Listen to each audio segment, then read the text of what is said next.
The situation at Spurs is oh so wrong. It's all part of Phoenix and Levy's gone. A world-class stadium, second-rate team. Spurs are winning nothing under this regime. Together we need to shout, Levy and Nick out. Together we need to shout, Levy and Nick out. Intense are filling their coffers to the brim. The football forecast looks so grim. Spurs last cup win in 2008. Unlike a proper investment, it's what true fans hate. Together we need to shout, Levy and Nick out. Together we need to shout, Levy and Nick out. Intense are filling their coffers to the brim. The football forecast looks so grim. Spurs last cup win in 2008. A lack of proper investment is what true fans hate. Together we need to shout, Levy and Nick out. Together we need to shout, Levy and Nick out.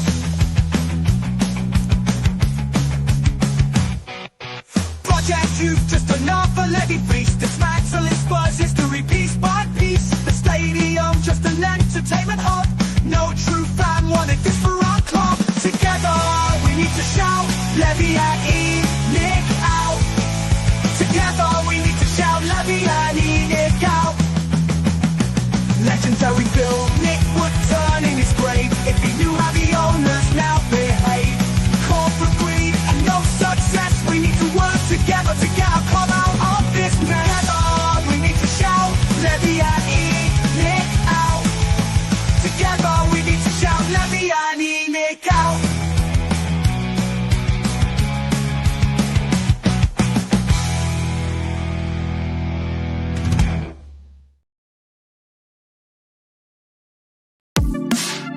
The first game we look for, Robbie. Tottenham away. When we got Tottenham away.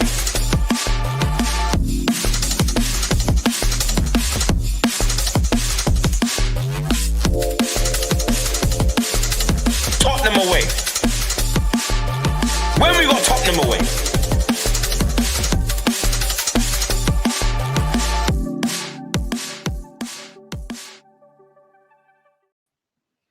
What's happening, everybody? Welcome to Tottenham Away. It's Monday night, the best place to be in town if you're a Spurs fan. We welcome non-Spurs fans as well.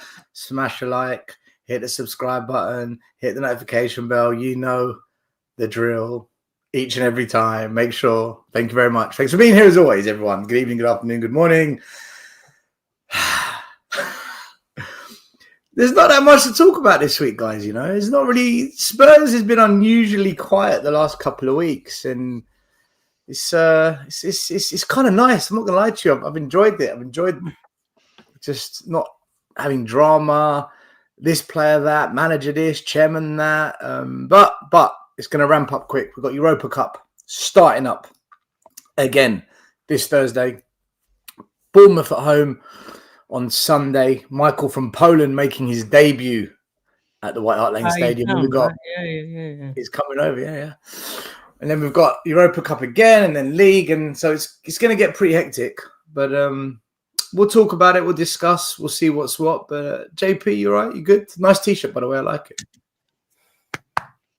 Change for Tottenham, man. Time for change. Time for change. Will always be the case. I dropped a video yesterday. Hopefully all you guys went and watched it and went to our site and checked it out. Please do if you haven't. There was no football, but like kind of in that video yesterday, I was kind of saying I'd much rather be in the FA Cup. You know, it's kind of one of those competitions that has a little bit of love to it. You know, like you have like fond memories and stuff like that, and it's a bit crap when you get knocked out of it. But Wow. yeah, we were chatting just now. I didn't watch any football over the weekend and stuff, so it was nice just to have a chill with your family and enjoy the sunshine, the rare sunshine that we had. I was away last week abroad, and it was like -10. So Where'd you go? it was a bit of difference. Like Bucharest, Is that Bulgaria or Romania? Romania. Romania. So you went there, and Andrew Tate and his brother left there. I just had to put on the news. Andrew Tate lands in America. I didn't get locked in a room. No. It's a lovely place there, to be honest. But it's enjoyable. Yeah. Do you know what? Anywhere away from home for a while is always enjoyable. You know, just to get away, change the scenery is just it's nice.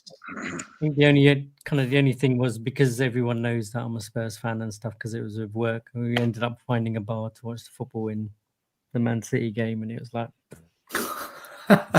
So Spurs still found a way to ruin it for you, even when you're abroad. Well.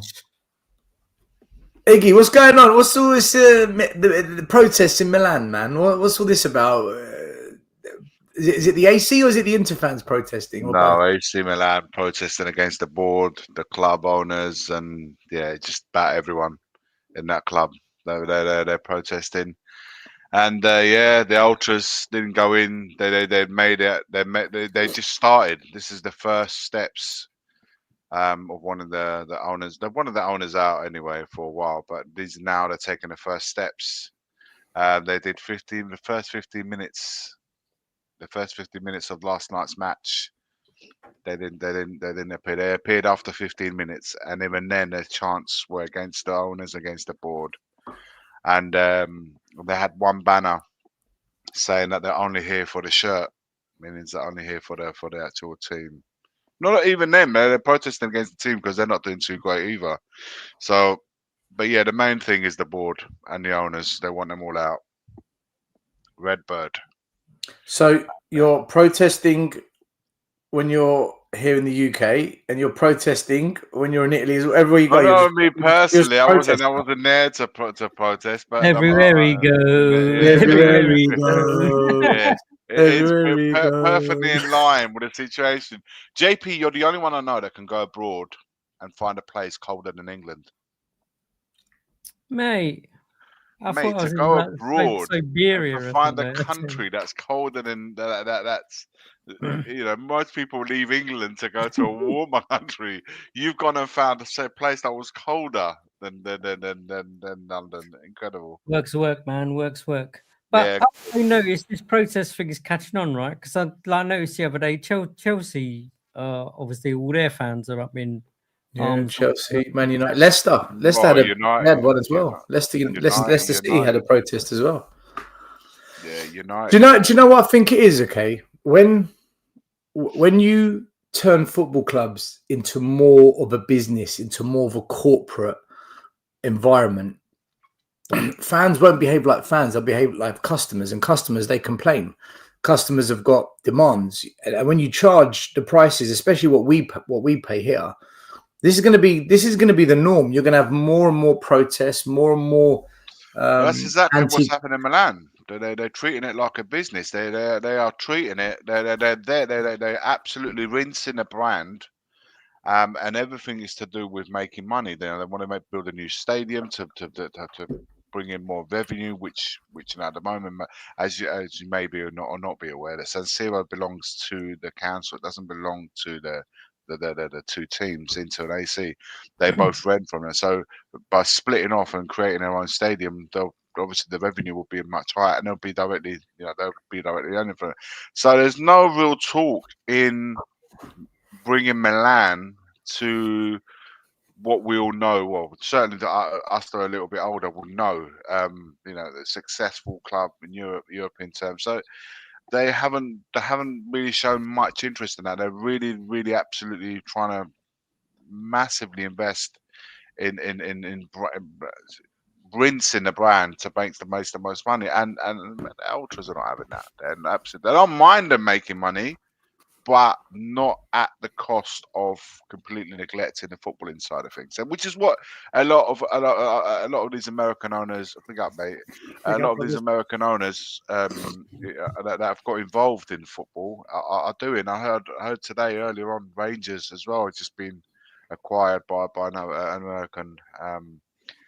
It's almost like Levy's made this model now, isn't he? That everyone wants to come in and a load of money to be made here like that. And the biggest mistakes they're all making, a lot of them are making, is not only neglecting the part of the part of what the fans really want.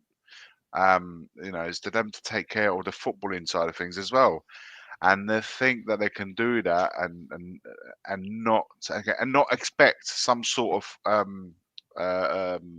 you know um, kickback from fans. They're not going to have it. They're not going to To have be it. fair, the Glazers started this when they they put the club in massive amounts of debts, took dividends out, and then they just went on this wild process of hiring and firing and throwing big money at random players. There's no strategy.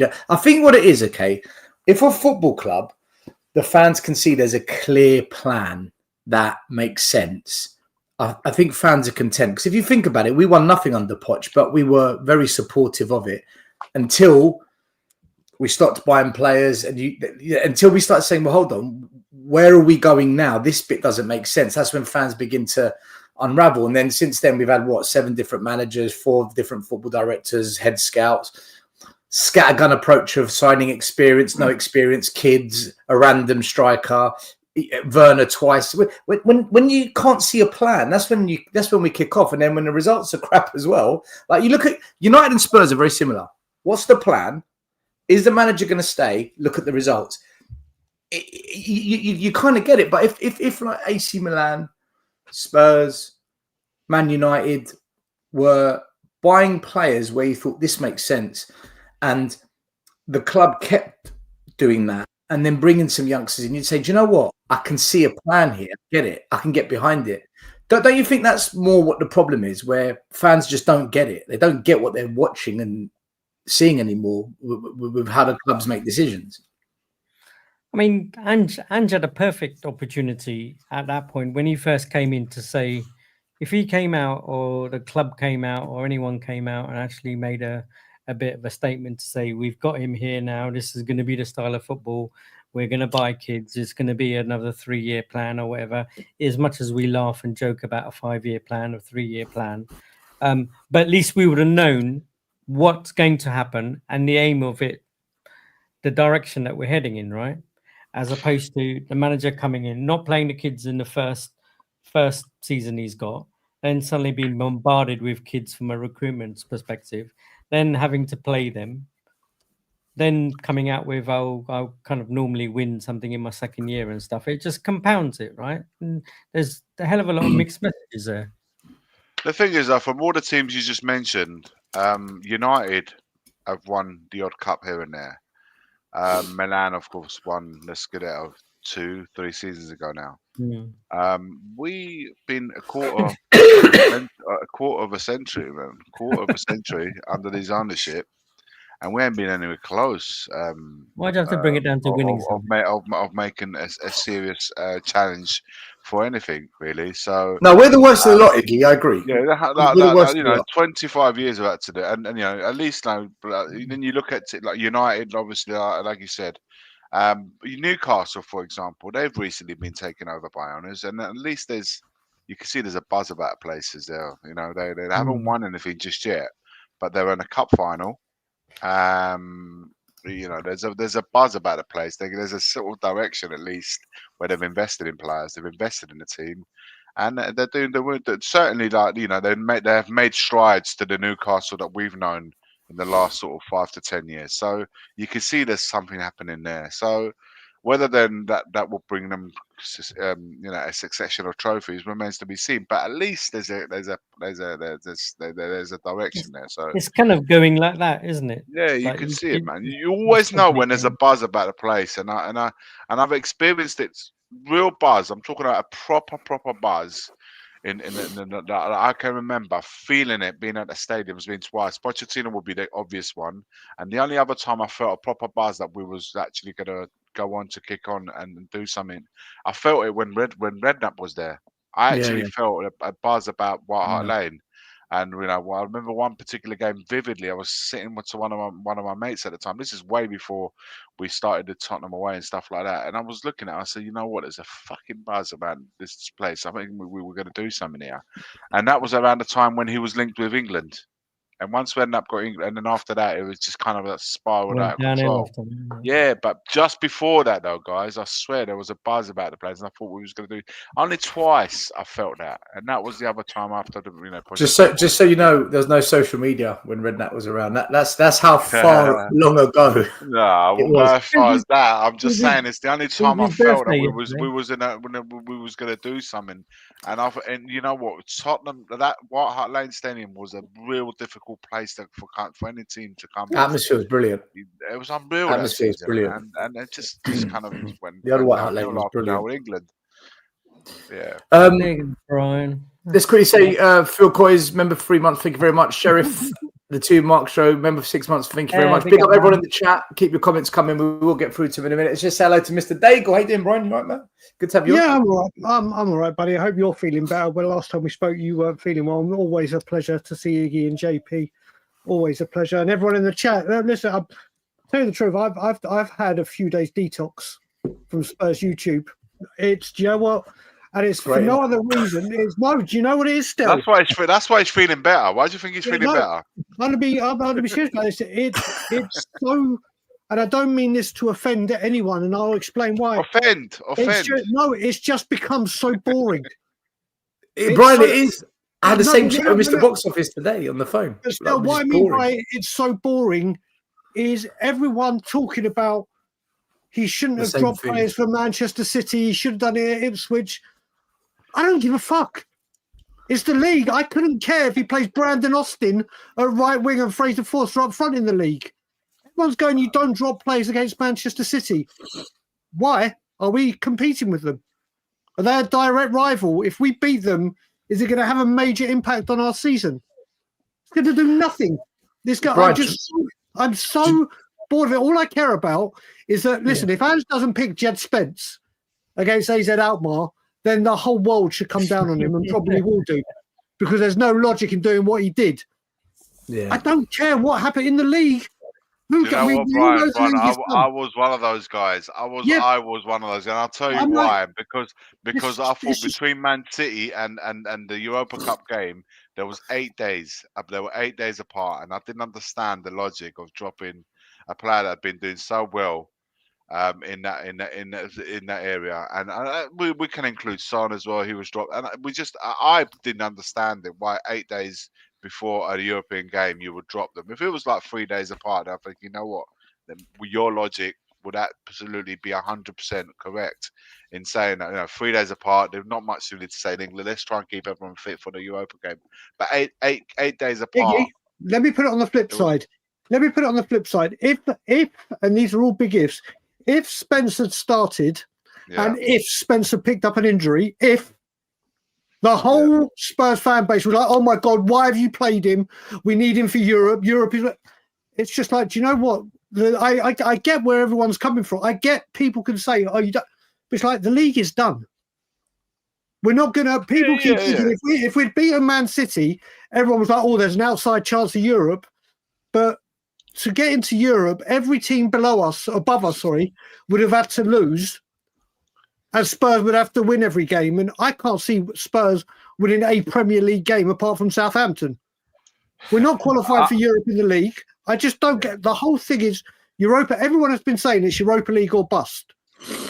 The process behind not only that was as well is that we everyone in the back of the mind said as soon as Ange Postecoglou had the players back, like Udogie, he would go straight back into the team ahead of Spence, and we was like, nah, we was like, no way you can drop this Spence at the moment to make Udogie and right on cue back. Yeah, but he did about Udogie and Spence at Ipswich.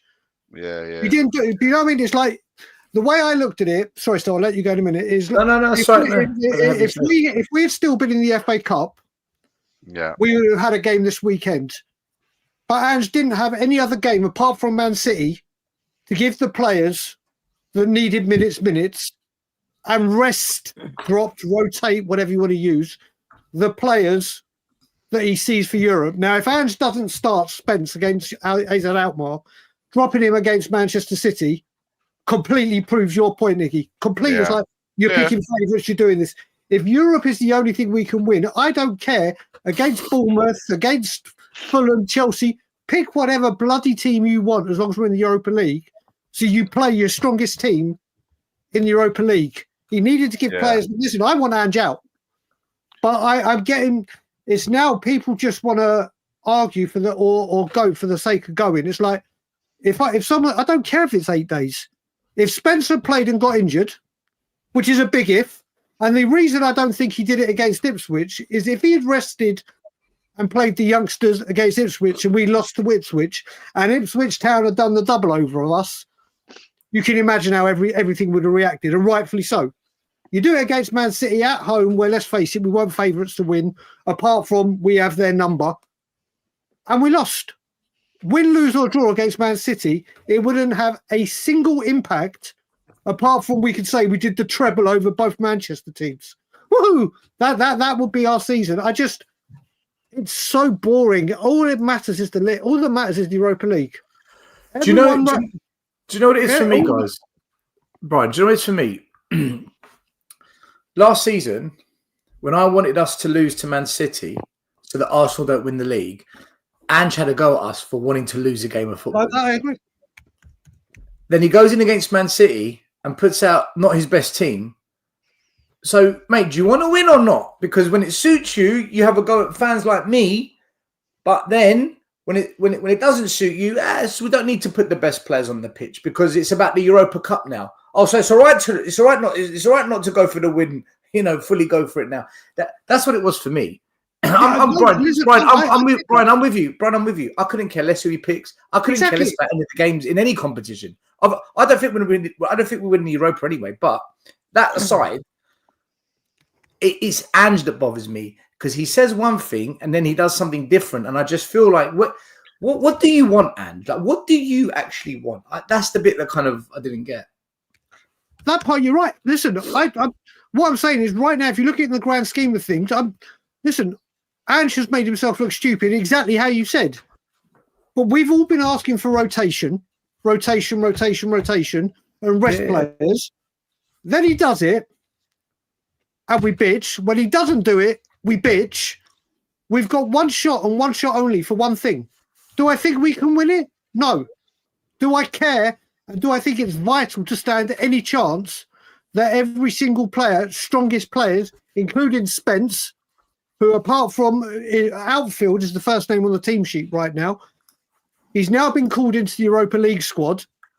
If he does not pick him, then he deserves a sack instantly, in my opinion. What is the whole point of that? Would be it. But we've got one chance at winning one thing. One chance. Do I want to know that these players, whether they played 9 games, 18 games, 17 games, I don't care. Just because he's played 9 games doesn't mean that he doesn't pick up an injury. And we've all seen what our injury history is like. It's all about trying to get into the league. How fucked up? We're going into the Europa Cup game, and the first thing we're all going to be looking for is who starts at 11. Big time. That's nuts. That's crazy. As much as I agree with Brian and stuff, I personally think he has his favourites, and his favourites are playing Adogi and playing Porro. That's what we'll wait and see, won't we? And that's Thursday will tell. Yeah, if he does that Thursday, JP, everything I've just said, that I'm saying I'm getting so bored of just hearing, oh, we should rotate. No, we shouldn't. Yes, he should. Why don't he? Why did he?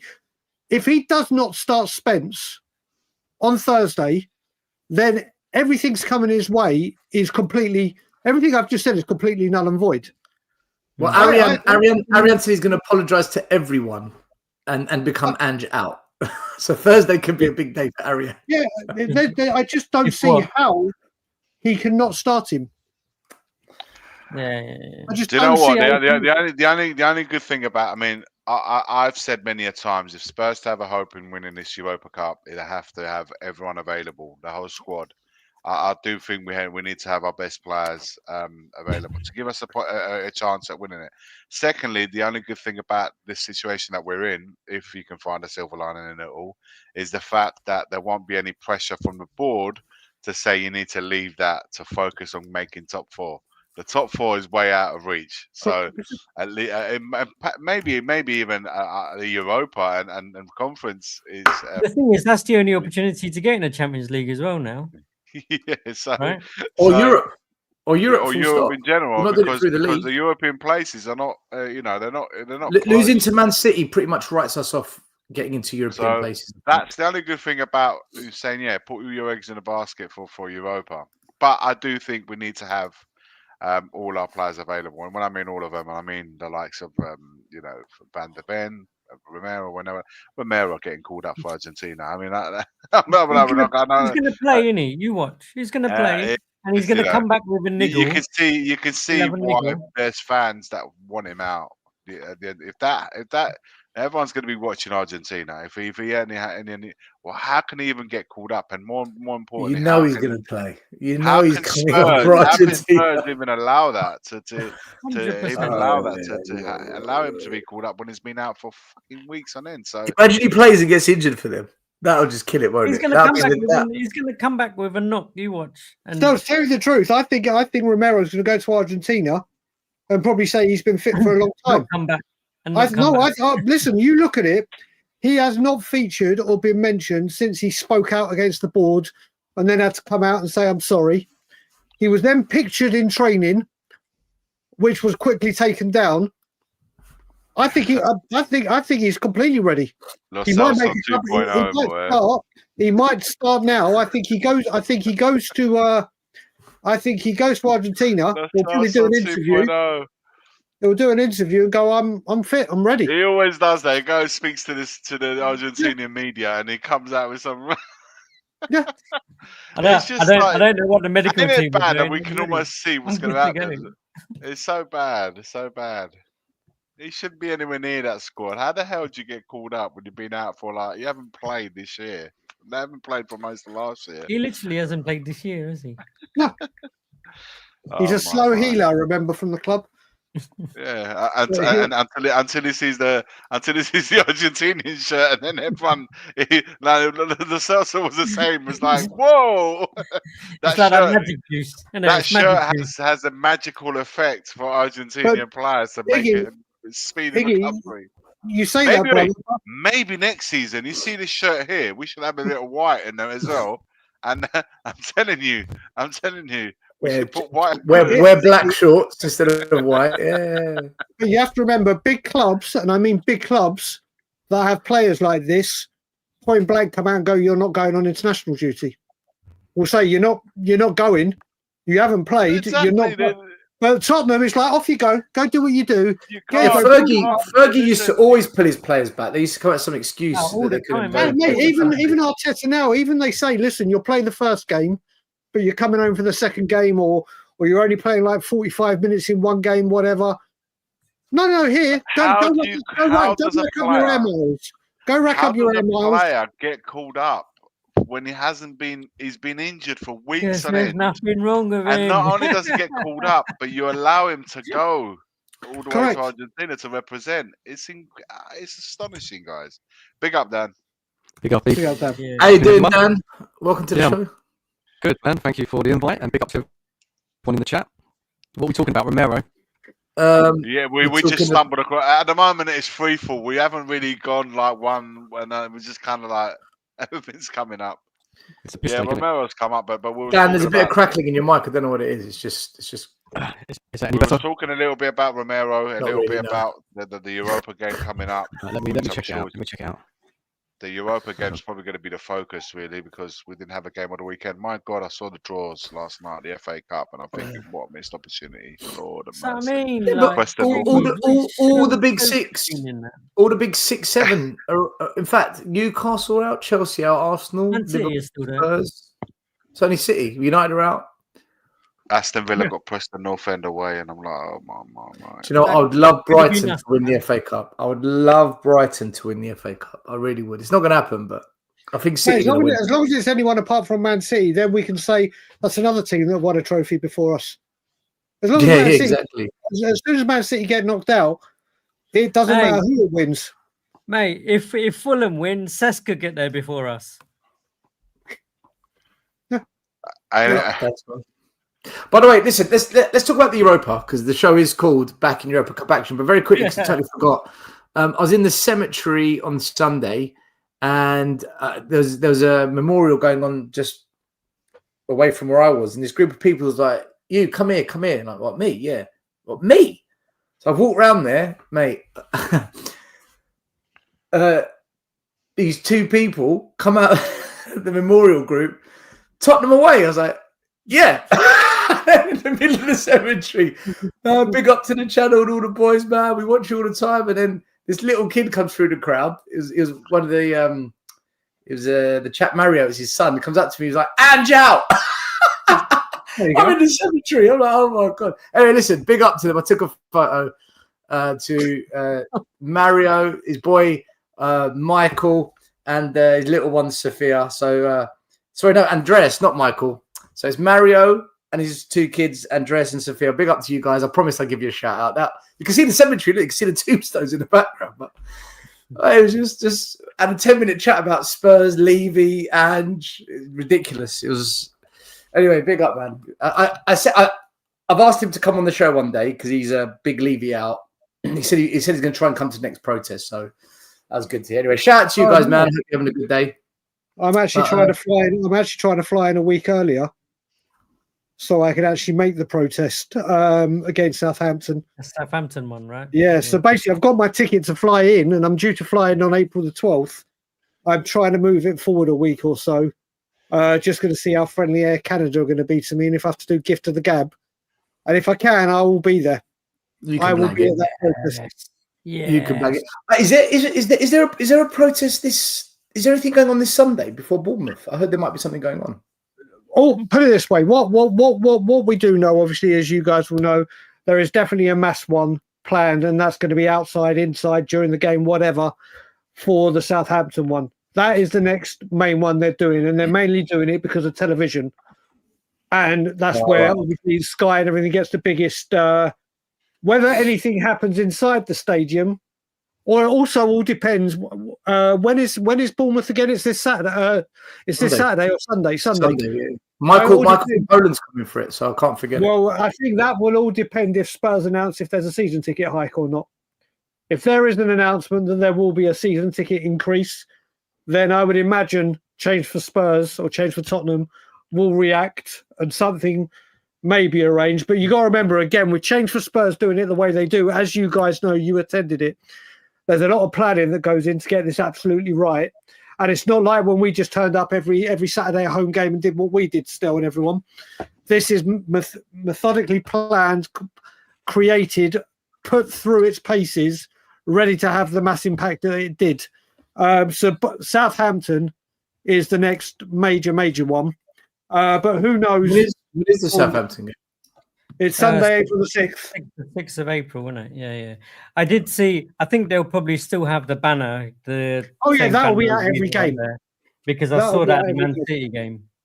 So if we there'll be a Europa Cup game before this. So if we go out of Europe before that game, and then 3 days before Southampton, we've got Chelsea away, and then get tonked in that one too, then you'll get the numbers, because I've said it many a time. Results, I think, tend to drive the mood for protesting. If you go on like a winning streak and you're getting to like quarterfinals, semi-finals of Europa, I think a lot of fans feel bad doing it because the club they think are going in the right direction. But I know all too well it's just this is the special. They suck you in and then bang, you crash out of the cups, you end on mid-table, and that's it. I don't know. It almost feels different this time, like especially being at that protest the other day. That was different. It almost does feel different. Like I think that a lot of fans have kind of reached that point of, do you know what, enough's enough. And I mean, everyone has been and was that day inside the ground. They were absolutely fine, supporting the players, cheering them on. Not, I think I had a couple of leave you out chants or whatever, but kind of obviously before the game and even after the game, there was obviously the sitting and stuff. So I think they're still being good enough to show the players a bit of support and love and stuff. But I think they've guys. Can you hear me? Am I? Yeah, that's much better. That's much better now. Just a question, guys. Are any of you surprised that there's been nothing from the club about this protest? Absolutely nothing from them. No, I'm not surprised. No at all. acknowledgement of the They just unhappiness and push it under the carpet, really, isn't they? There was hardly mentioned on the Sky Sports when I watched it through the TV. They vaguely mentioned it between adverts. They put a little thing up, with the banners and the fans and stuff like that. But between adverts, so towards going into the advert and coming back from the advert commercial, as they may say. I don't think they know what to say. They vaguely mentioned it, and then it was only at the end in the post-match where Gary Neville and Jamie Redknapp mentioned, they went into the discussion a little bit post-match. But other than that, there's not really much. There wasn't a lot of coverage through Sky Sports. Listen, there was a lot online, a lot of it, and nowadays, let's be honest, online definitely has a lot more coverage and everything that the media does compared Well, you to kind of go. that's That's kind of where the news is now, isn't it? Online, as opposed to certain channels driving their own agendas. Yeah. I want to say one thing to Rob Frank, who says that's because the protest hasn't actually changed anything. Rob, I'll tell you where I disagree. I know people who didn't go to the protest because they thought, what's the point? There's going to be 100, 200 of you there. The guy I met at the cemetery, the photo I just put up, he said to me he's going to come to the next protest. He goes, mate, he couldn't believe the numbers he saw on TV. I think those numbers will give those that didn't come the confidence that it's different this time. So I actually think if they time it right, there'll be more numbers because people will now believe people will turn up for it. So I disagree with what you're saying. Yes, it hasn't changed anything. Levy hasn't sold. The transfer policy hasn't changed, blah, blah, blah. But I think it's changed in terms of building up momentum to get to that bigger level. That's what I felt on the day as well. I mean, JP, you were there. That's kind of how it felt to me. And that's like really realistically, kind of Dan was saying. Obviously, the club have been quiet about it. It's almost like I wonder if they're just thinking, hold on a minute, there's a few people there, isn't there, this time? It's not like the 50 odd people opposite the shop anymore. There's like people, numbers are there. And then really, if people double down on the next one, like as you said, it's like some people didn't really want to go, but are still frustrated. Protesting is not for everyone. That's just the ethos of the club is never to acknowledge anything. If there's a burning building, I'm just like, nothing to see here. It's always been the ethos of the club to not acknowledge. 15th in the league, nothing to see. You don't worry about that. You transfer windows without buying anything. Create something else. They'll create something else to try and make you look over there. Werner again. That's right. It's things like that, guys. It's just the way that at least that's the one thing that this club has always been consistent on. That's it. The fact that they haven't acknowledged it. It's like, well, that's kind of in line with how the club run. So, yeah, there's this consistency at least on that fact. Can I just add to this? People have to double down. All the people that didn't go, you saw some numbers there. Come and make your voice heard, man. Come and make your voice heard. I'm just going to add to this as well. Where with people saying one protest every 2 months, it's just not the case. What they've been doing is they've been aiming for mass exposure when Spurs are on TV, where all the huge broadcasters are there to get the mass exposure like it was getting everywhere. Also with this, people will know, people flew in from Austria, from Malta, from all other places. Spurs can't, the change for Spurs and protesters can't just say, do you know what, we're doing one this week. And everyone goes, do you know what, I'm going to drop everything in my personal life because I want to be there. I'm going to make sure I can get there. The numbers need to come. Now, people are saying it's one every 2 months, it doesn't make a difference, blah, blah.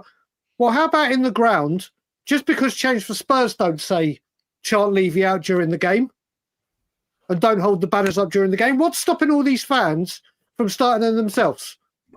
No one does it. It's a ghost town. Like I said, I've grated cheese and made more noise than that home stadium does a lot of the time. Change for Spurs are planning this. Change for Spurs are doing this so it can get the most exposure and build and build and build.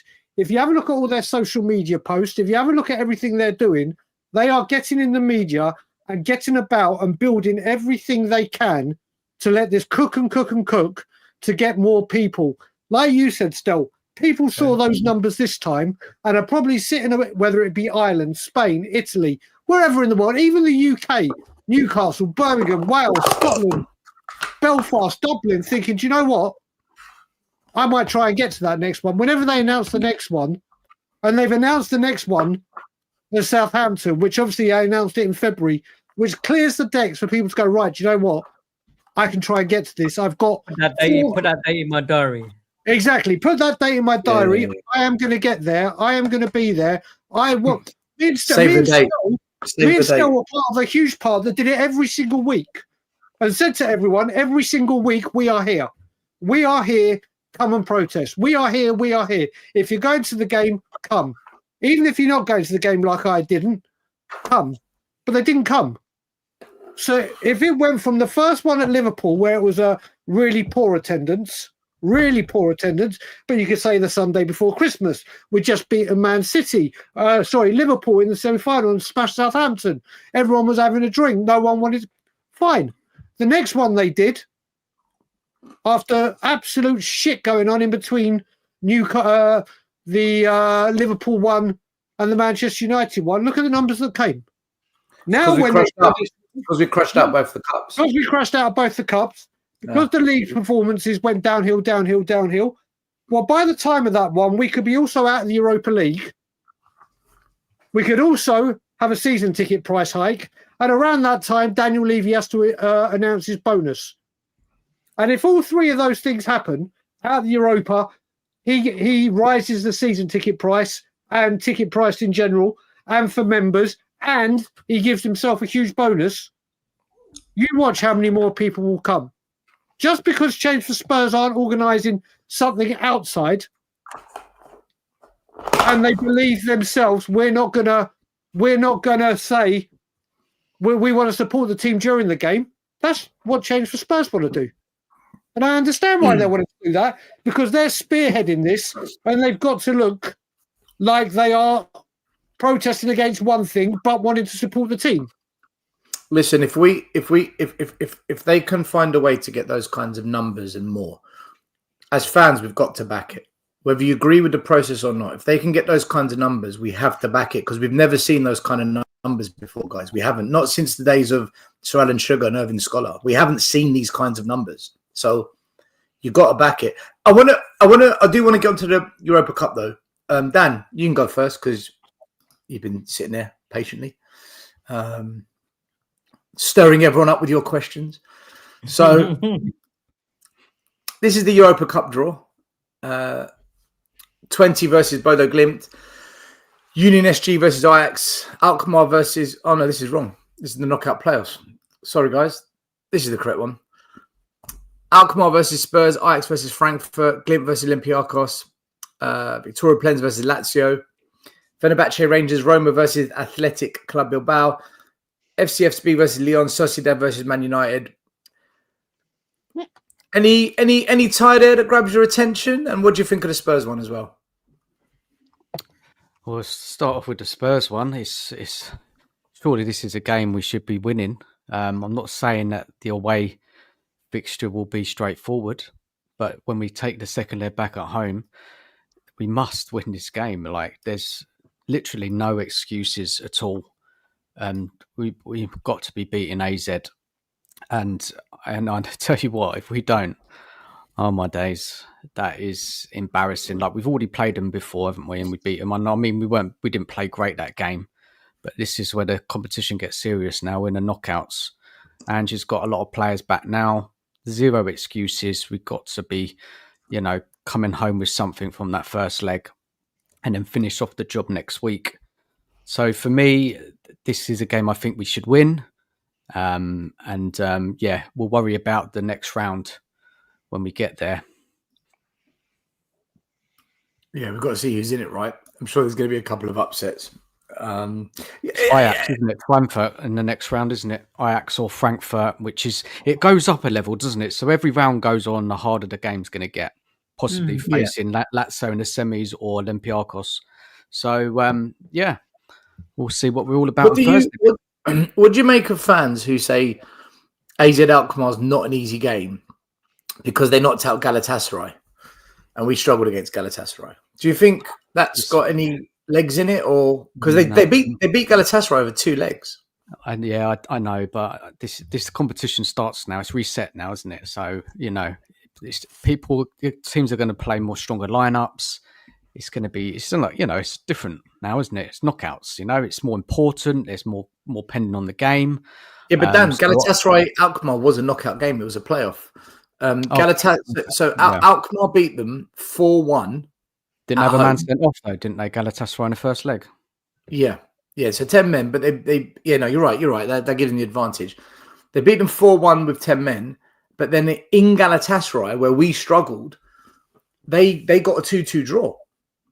So are we being a little bit confident about this game? No, I'm not saying that it's going to be easy for us, but what I'm saying is that it's a game. If you look at the team we have, the player quality, we should be beating AZ.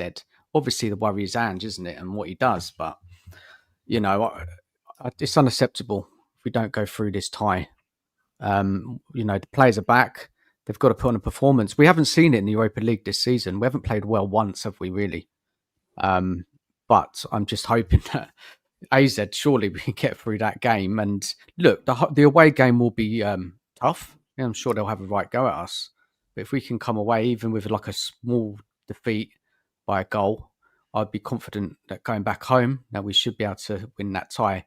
Not like ultra confident, like you said, Stel, like everybody's saying, oh, we're going to win, we're easy. It's not going to be easy. We're going to have to put in a performance. But as again, quality of player, we should be going through that tie. Yeah, listen, I agree. I've said we're going to beat them. I haven't changed my mind one bit. I fully expect Spurs, like you said, because the second leg's at home. If we need to get a result in the second leg and it's at home, I think we do it. I'm not actually worried about this at all. And some Spurs fans are saying, "Oh, it's a dodgy one. You never." But JP, what's your thinking on this one? If you look at AZ Alkmaar, I think the results have picked up recently, aren't they? Well, I'll bring up the league table in Holland. I think of this. Is this the one? Yeah, they've had a turnaround in form, haven't they, AZ? There's been a pick-up. They're playing a lot better lately.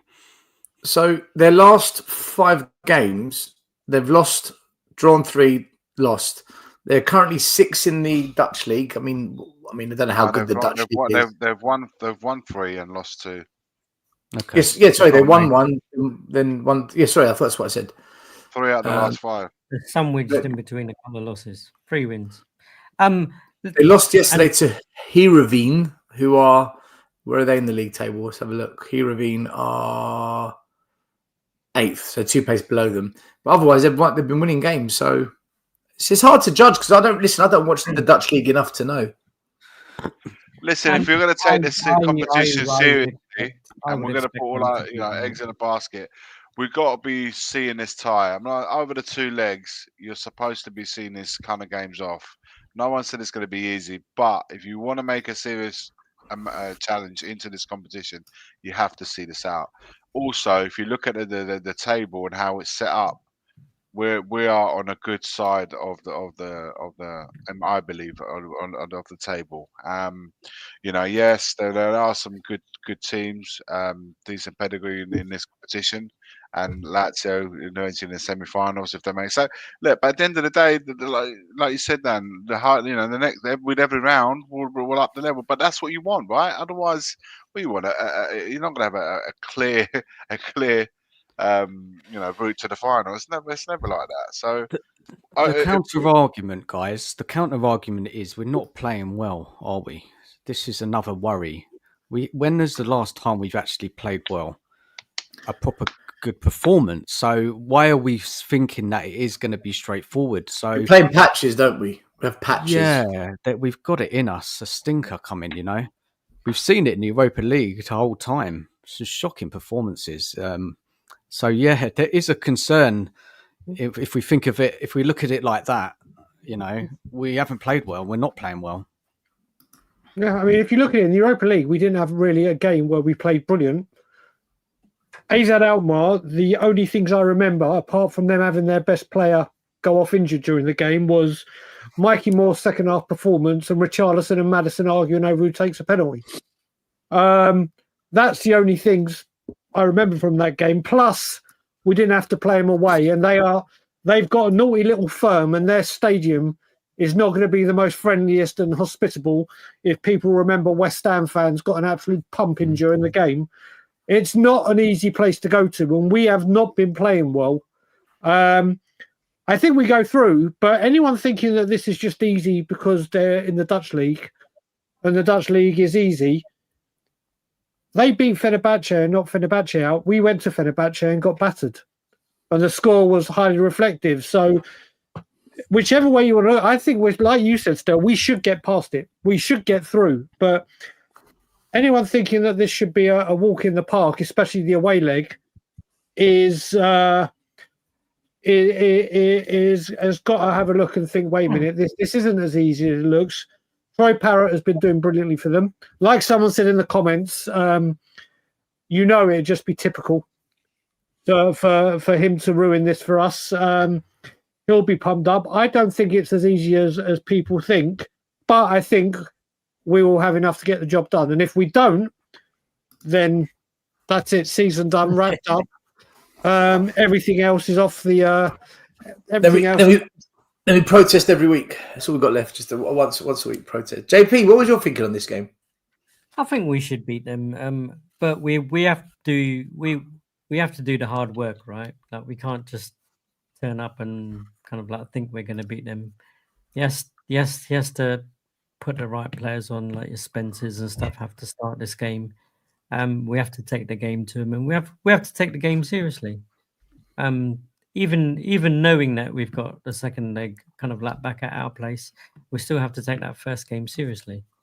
And they have to put in the hard work for it. But I expect us to get through, be it, I don't know, by an odd goal or something like that. But and I do agree with Brian in a way, and whoever in the chat was talking about Troy Parrott. But when I saw him at the Lane, he kind of wasn't all that, to be honest. But you know how things come back and bite you in the arse. So at Spurs, yeah, we love being bitten in the backside.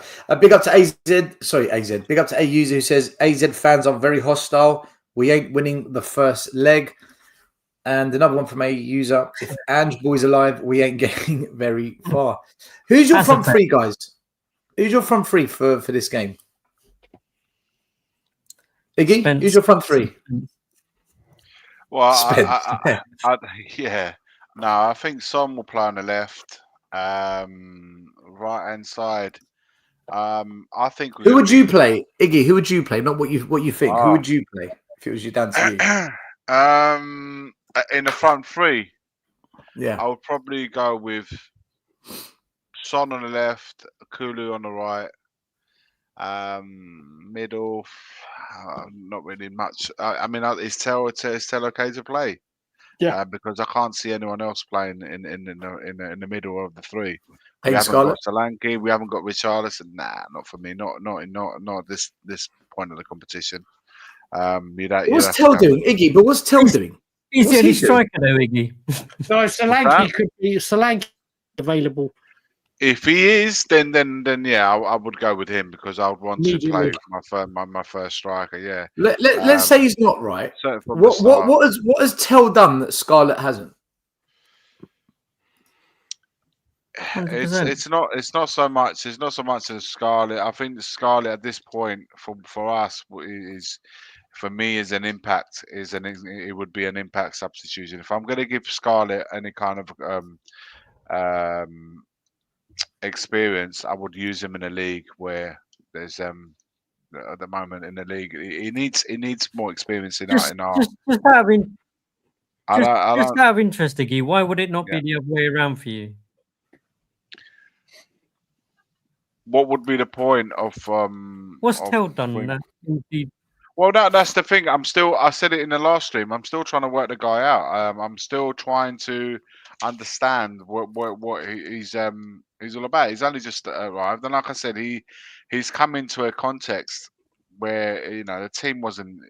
I've always said it, for any player that comes into a new team in a new league, if he would take off a lot more quicker if he's coming into a team that's fully functional. Yeah, but Danzo's doing all right. It's for defenders a lot. It's a bit more. It's a bit more different, and also he's playing every week. He's playing in our defense. In our defense, with no six.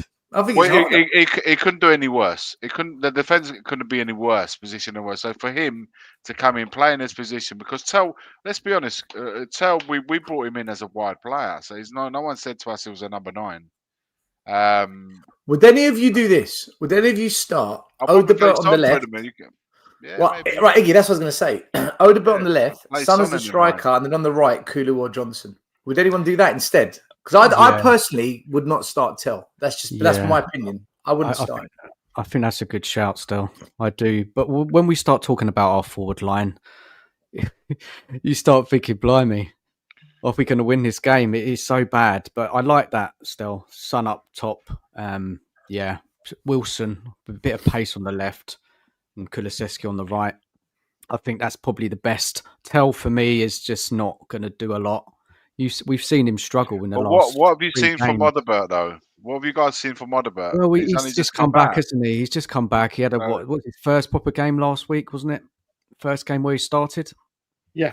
Iggy, if Tell played on the left, and he got given a chance there, I've got no issue with that. If he was given a chance there, so he's a wide player. So in your eyes, he's a wide forward. But I've seen more from Odegaard than what I've seen from Tell. Not to say I've seen a lot more. I even give Mikey Moore. What's happening to him? Werner's keeping out Mikey Moore. Well, how's Werner keeping Mikey Moore? That's what I mean. That's what hurts. That's I'm not here to like pro Odegaard. I'm trying to say that if I don't know where this guy is a centre forward? Is he a wide player? Because he's an inside forward. He's an inside forward. So if he's been utilised incorrectly and playing as a number 9, how can you judge him in a position where he doesn't really? It's not. I don't understand. You see what I'm saying? It's the thinking behind it. I'm not truly getting. So you can say for Johnson. Johnson isn't. Go on, JP. Go on. No, I was going to say that's where my point comes in. To say I would rather have Scarlett there, because literally now we're stunting Scarlett. We're getting a youngster in from a totally different country, totally saying he's new, totally saying he's out of position. Yeah, JP, I agree, man. I would have Scarlett. I'd rather have Scarlett than Tell. Tell for me, he's not done anything. I'd rather have At least Scarlett scored, doesn't he? And you know what? Dan? He's up a bit now, isn't he? So, do you know what it is with Tell? And I've had this conversation with Stel. You look at it. We brought Solanke in, and we could all see and all say he needs a winger to give him regular quality service. He needs that ammunition to help him get goals, and we didn't do it. We didn't buy it, and he was doing so much work outside the area and holding the ball up and doing everything. Then we bring in Tell, who's going to be our centre forward, because everyone said he's a centre forward, not a winger, even though someone say he's a winger, he's a centre forward. And he needs a completely different set of skills to get his service. As we saw with his goal against Villa, a chipped in cross, or he needs through balls. We don't give him. Yes, he should be doing more to get on the ball and impact the game, but there's no one to give him any service.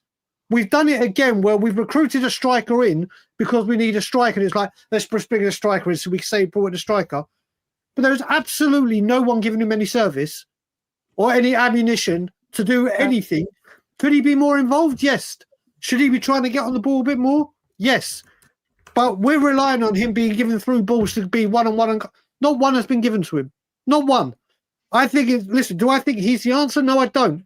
Listen, if Dominic Solanke's fit, I'm a big fan of Dominic Solanke. I'm a huge fan of Dominic Solanke. I think he's got a lot of attributes. And again, he does a lot for the team, which goes unlooked for. And if we put it this way, those 3 crosses. Brian, like Iggy said, if Solanke's fit, he'd start Solanke. Yeah, no, what I'm saying, I think we all would. Those three balls that Porro put in against Manchester City in that second half, if Solanke's at the end of it, at least one of them's a goal, and the other two are definitely on target, without a doubt. But no one was putting in the service for him before. Not a single person. So I think we greatly miss him. If he goes in, it has to be Solanke, regardless of how. If he's there and ready to play, you play him. If not, I think Son only should start for Europe right now because he does do well in Europe. He should be solely focused on Europe, and then I would probably go Scarlett and Kulusevski, or and this is just me. If I had a chance and I can make selections, I would put Porro right wing, and Spencer right wing. That would be if I was in charge of Tottenham Hotspur, have him there and Spence which I'm not. I'll put Porro right wing immediately. Guys, when's the last time our forward line has functioned? Because this is a big concern. No, with this team. When has it actually functioned well? And it's completely dropped off, since Christmas, before Christmas, and now. The worry is whoever we play up front, I'm just not confident it's going to work. We're reliant on players like Maddison, Kulusevski having a good game, Son, having a good game. That's the only way. We're just not consistently attacking well. It just doesn't look right, does it? The whole attack. That's kind of what I was going to say to Brian while Brian was saying, and I maybe slightly agree with you in terms of even when Solanke's there, I don't think we play the ball into the box enough to him. Mate, the only time we did for JP, do you remember when we lost 2-1 to Newcastle? Porro, funnily enough, cross, diving header, Solanke, bang, goal. But that has to be driven from the manager, right? Surely the manager brings in that mentality. The whole thing I heard was, do you know what? Solanke is the perfect person for Ange's system because he'll be that one in the box finishing off. He spent more of his time frigging outside of the box, chasing people around. Listen, Kane was. It's all well and good him doing that, and everyone praising him for that hard work. But literally, I want him in the box scoring goals. But do you remember the cutbacks, guys? We used to score that same goal. We don't even do that anymore, do we? Kane was the glue that held us forwards. Kane was the forward that had glued all our attack together. Kane and Sonny as well. There's no coincidence with Sonny's. Then he shouldn't be. Then what I would say to him is to say, "Oops, sorry, I don't know if I blocked off then." We haven't. Our forward hasn't functioned in the way that we'd like to see it since Kane left. The fact that Kane had a drop off Sonny had a drop off as well from that is the quality, the level of ability that Kane was above. They were above all else. So they had a chemistry there because they were like players speaking the same language. So all of a sudden he finds himself. Yes, he had his own issues, Sonny, physical and whatnot, but also the level of the players that around him was a massive drop off to Kane. So, of course, his form had an effect. But having said that, he's still contributing with goals and assists. Maybe not to the level that we know Son to be, but he's still contributing more than any other player. We're scoring goals, aren't we? Though this is the thing. This is a bit confusing. I'm talking about more, Dan. I'm talking more the functionality of the three forwards working together. Kane was the glue that made it all work. Without him, the three individually, perhaps they've all chipped in a way. Kulu scored more goals this season, very true, and assisted more goals. Sonny will always contribute. Solanke himself, but in terms of the functionality of the three working as one. That hasn't happened since Kane. Horrible, isn't it? It looks horrible. Yeah, that. See the thing. See what I don't get is that we're saying tell time, give him time, but we don't have time. The whole point of a loan deal is you come in, plug a gap, hit the ground running. The season ends in 2.5 months' time. So 3.5 months' time. We need 2.5 months. Yeah. May, April, and half of March. Yeah. So he's come in. He's been in now, 5 weeks? He's not done anything. Whereas Danzo, he's come in. You're like, do you know what? I get it. I get what you're doing. You've plugged the hole that we needed plugging. Kinski, I don't understand. Don't understand it. What I will say is like what Iggy said about Danso. Of course, you're going to see Danso a lot more because the way we play football, your centre backs are going to get absolutely pummeled every single game in the way we play. You can't help it. We were an open book, and it's so easy to go. All right, defenders are always in this system and the way we play are going to find out. If it had been we can't get the ball up to the front. Even when we do, you look at it. Brennan Johnson can't cross a football, and when he does, it's not good enough. Kulusevski goes out wide, and the only goal he has scored is when Kulusevski drifted in and floated that ball against Villa. The forward line aren't having an impact. They really aren't. And when those crosses did come in, they were for the wrong player. Odegaard got. Yeah, but as a forward, though, man. As a forward, one minute. As a forward, you're heavily reliant on what the guys behind you are able to offer you. When you play centre back, it's not. How can you say it's an excuse? You're a coach. So how can you, as a forward, all right, if you're relying on what's going on around you? I'm not saying Tell needs to do more. Of course, he needs to do more. But I'm saying that as a forward in our team. You are relying on what's going on around you. I'll answer. Just because the other teams are attacking us more and we're open doesn't mean the defender in the position is going to do a good job. Danzo's done a good job under that pressure. Archie Gray got rinsed against Ipswich. Split, okay, because he's not a centre-back. We've seen Dragusin get absolutely done week after week after week. The fact that Danzo is doing a job, it's got nothing to do with the fact that teams are attacking us. It's the fact that he's actually doing good when asked to do his job, okay? But what are you basing those performances on chances created that he's missed, shots on goal, on crosses that he doesn't receive? Let's look at the most recent games. The most recent games. Man United, he had 3 shots. One was timid. The other one was a side foot straight into the goalie's hands. And the other one, he got put through one-on-one, and his first touch was, like the touch of an elephant. It's bounced ahead of him. I'm like, this is why after that game, when I sat there, I said, he's not a striker. I can see it. He's not a striker. And he's had chances to score and he can't put it away. So against Ipswich. In the wrong position. Wait, no. Okay, well, then do you know what? Adapt. And I'll give you an example. Against Ipswich, he did nothing. He did absolutely nothing. Right. He got pulled off. Dane Scarlett comes on. He's not getting service. Do you know what? I'm going to adapt. He drops, goes deep on the wing. Ball comes to him, flicks it on and sets up the assist for Kulu. Why was Scarlett there? Do you know why? He adapted. This is what I'm saying. Tell, for me, unless he gets the perfect pass, this guy can't do nothing. Well, it doesn't make sense to me. So I look at Scarlett and I think, do you know what? You're one of our own. You've been at the club for a while. Everyone said you're going to be Kane's replacement. You've gone on a couple of loan spells. You basically turned the game for us with your goal against, was it Effersborg we played in the Europa? Yeah. He scored the first one before Mikey Moore scored and the other kid scored. Yeah. He comes on against Ipswich and he got the assist for the winning goal. So I'm thinking, not for winning goal, for Cooley's goal. So I'm thinking, do you know what? I can see something from Scarlett. And like JP said, he's bulked up. So for me, I want to see him play in the 9 and be given 3-4 games the way Tell has. And then I can really judge the guy. Because at the moment, I'm not seeing it from Tell. And he's been brought in to impact now.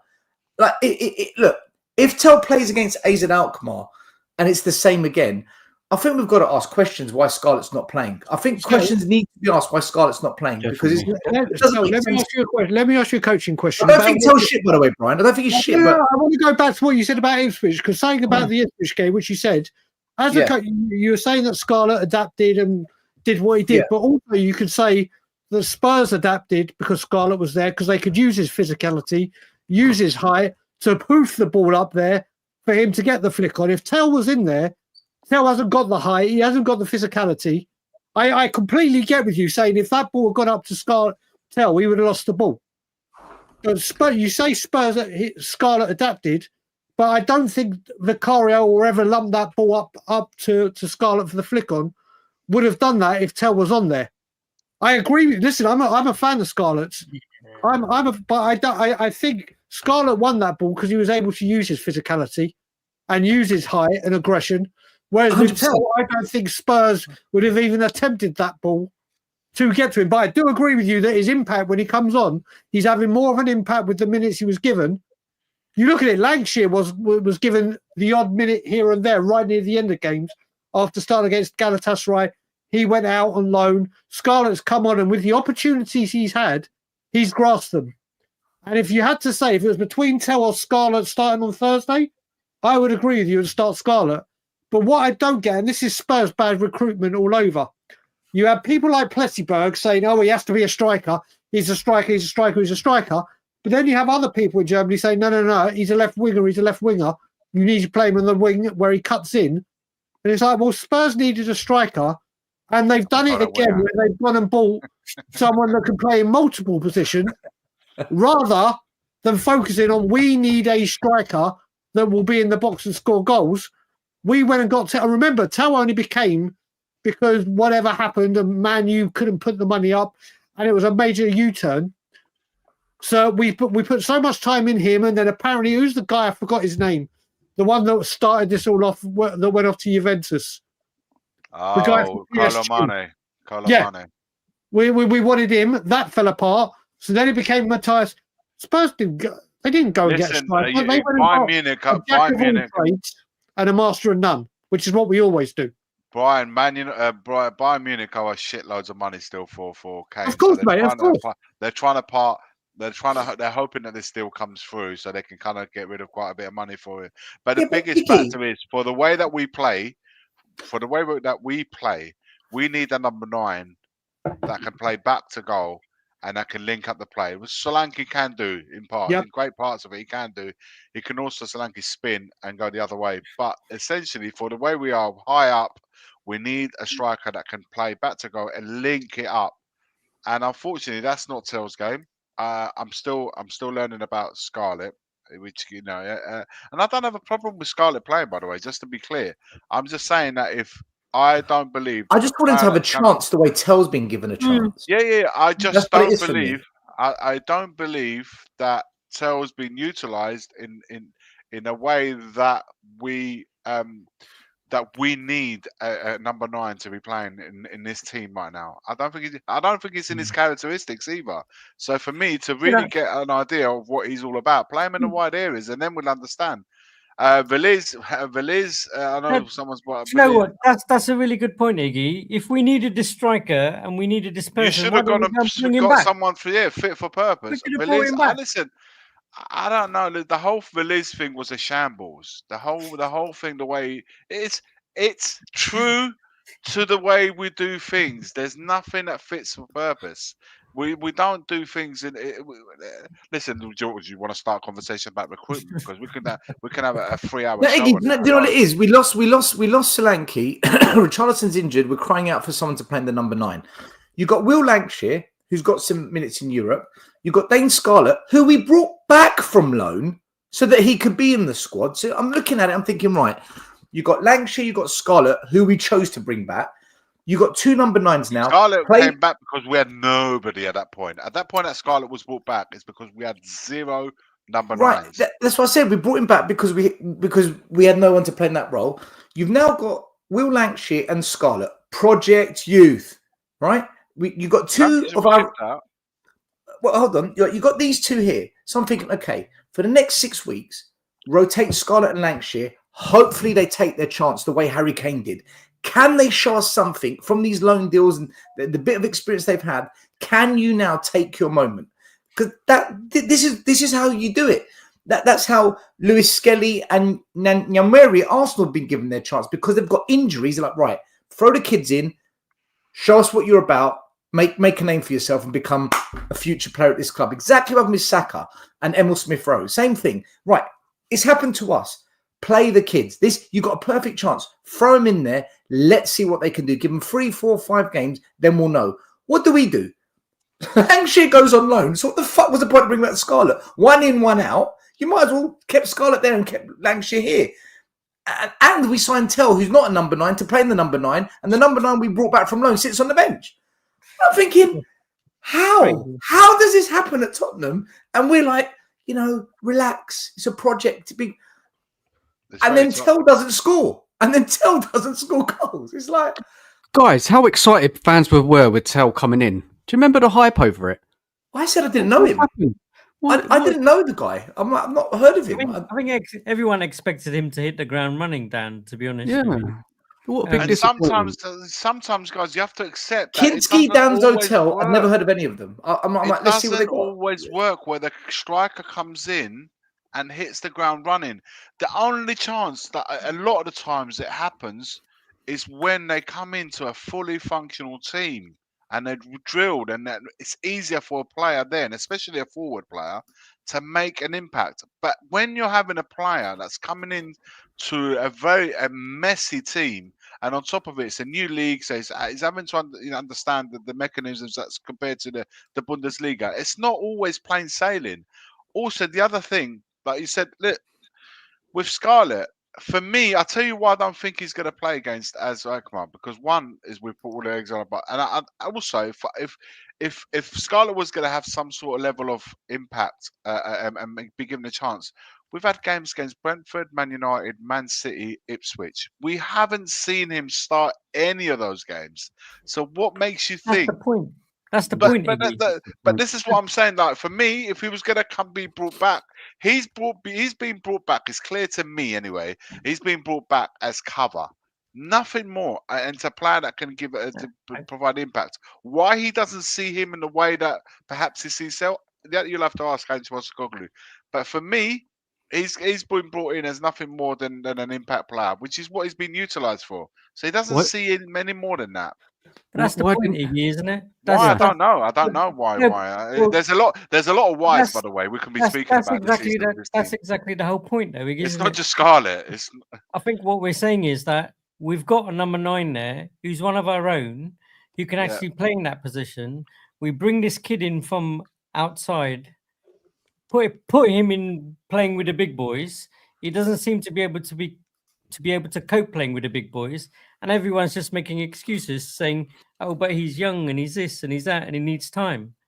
But if he and that's all of that is right, but he shouldn't be in that position. Guys, I could tell you, Lancashire or Scarlett would have made a bigger impact than Tell. I agree. Not massive, but you would have noticed it. Lancashire's, he scores goals in the youth team and he's more suited. It doesn't make sense. Ange is such a strange manager. He's number 9. And why didn't Scarlett come on the other day against City? You needed a striker. You needed a goal. What have you got to lose?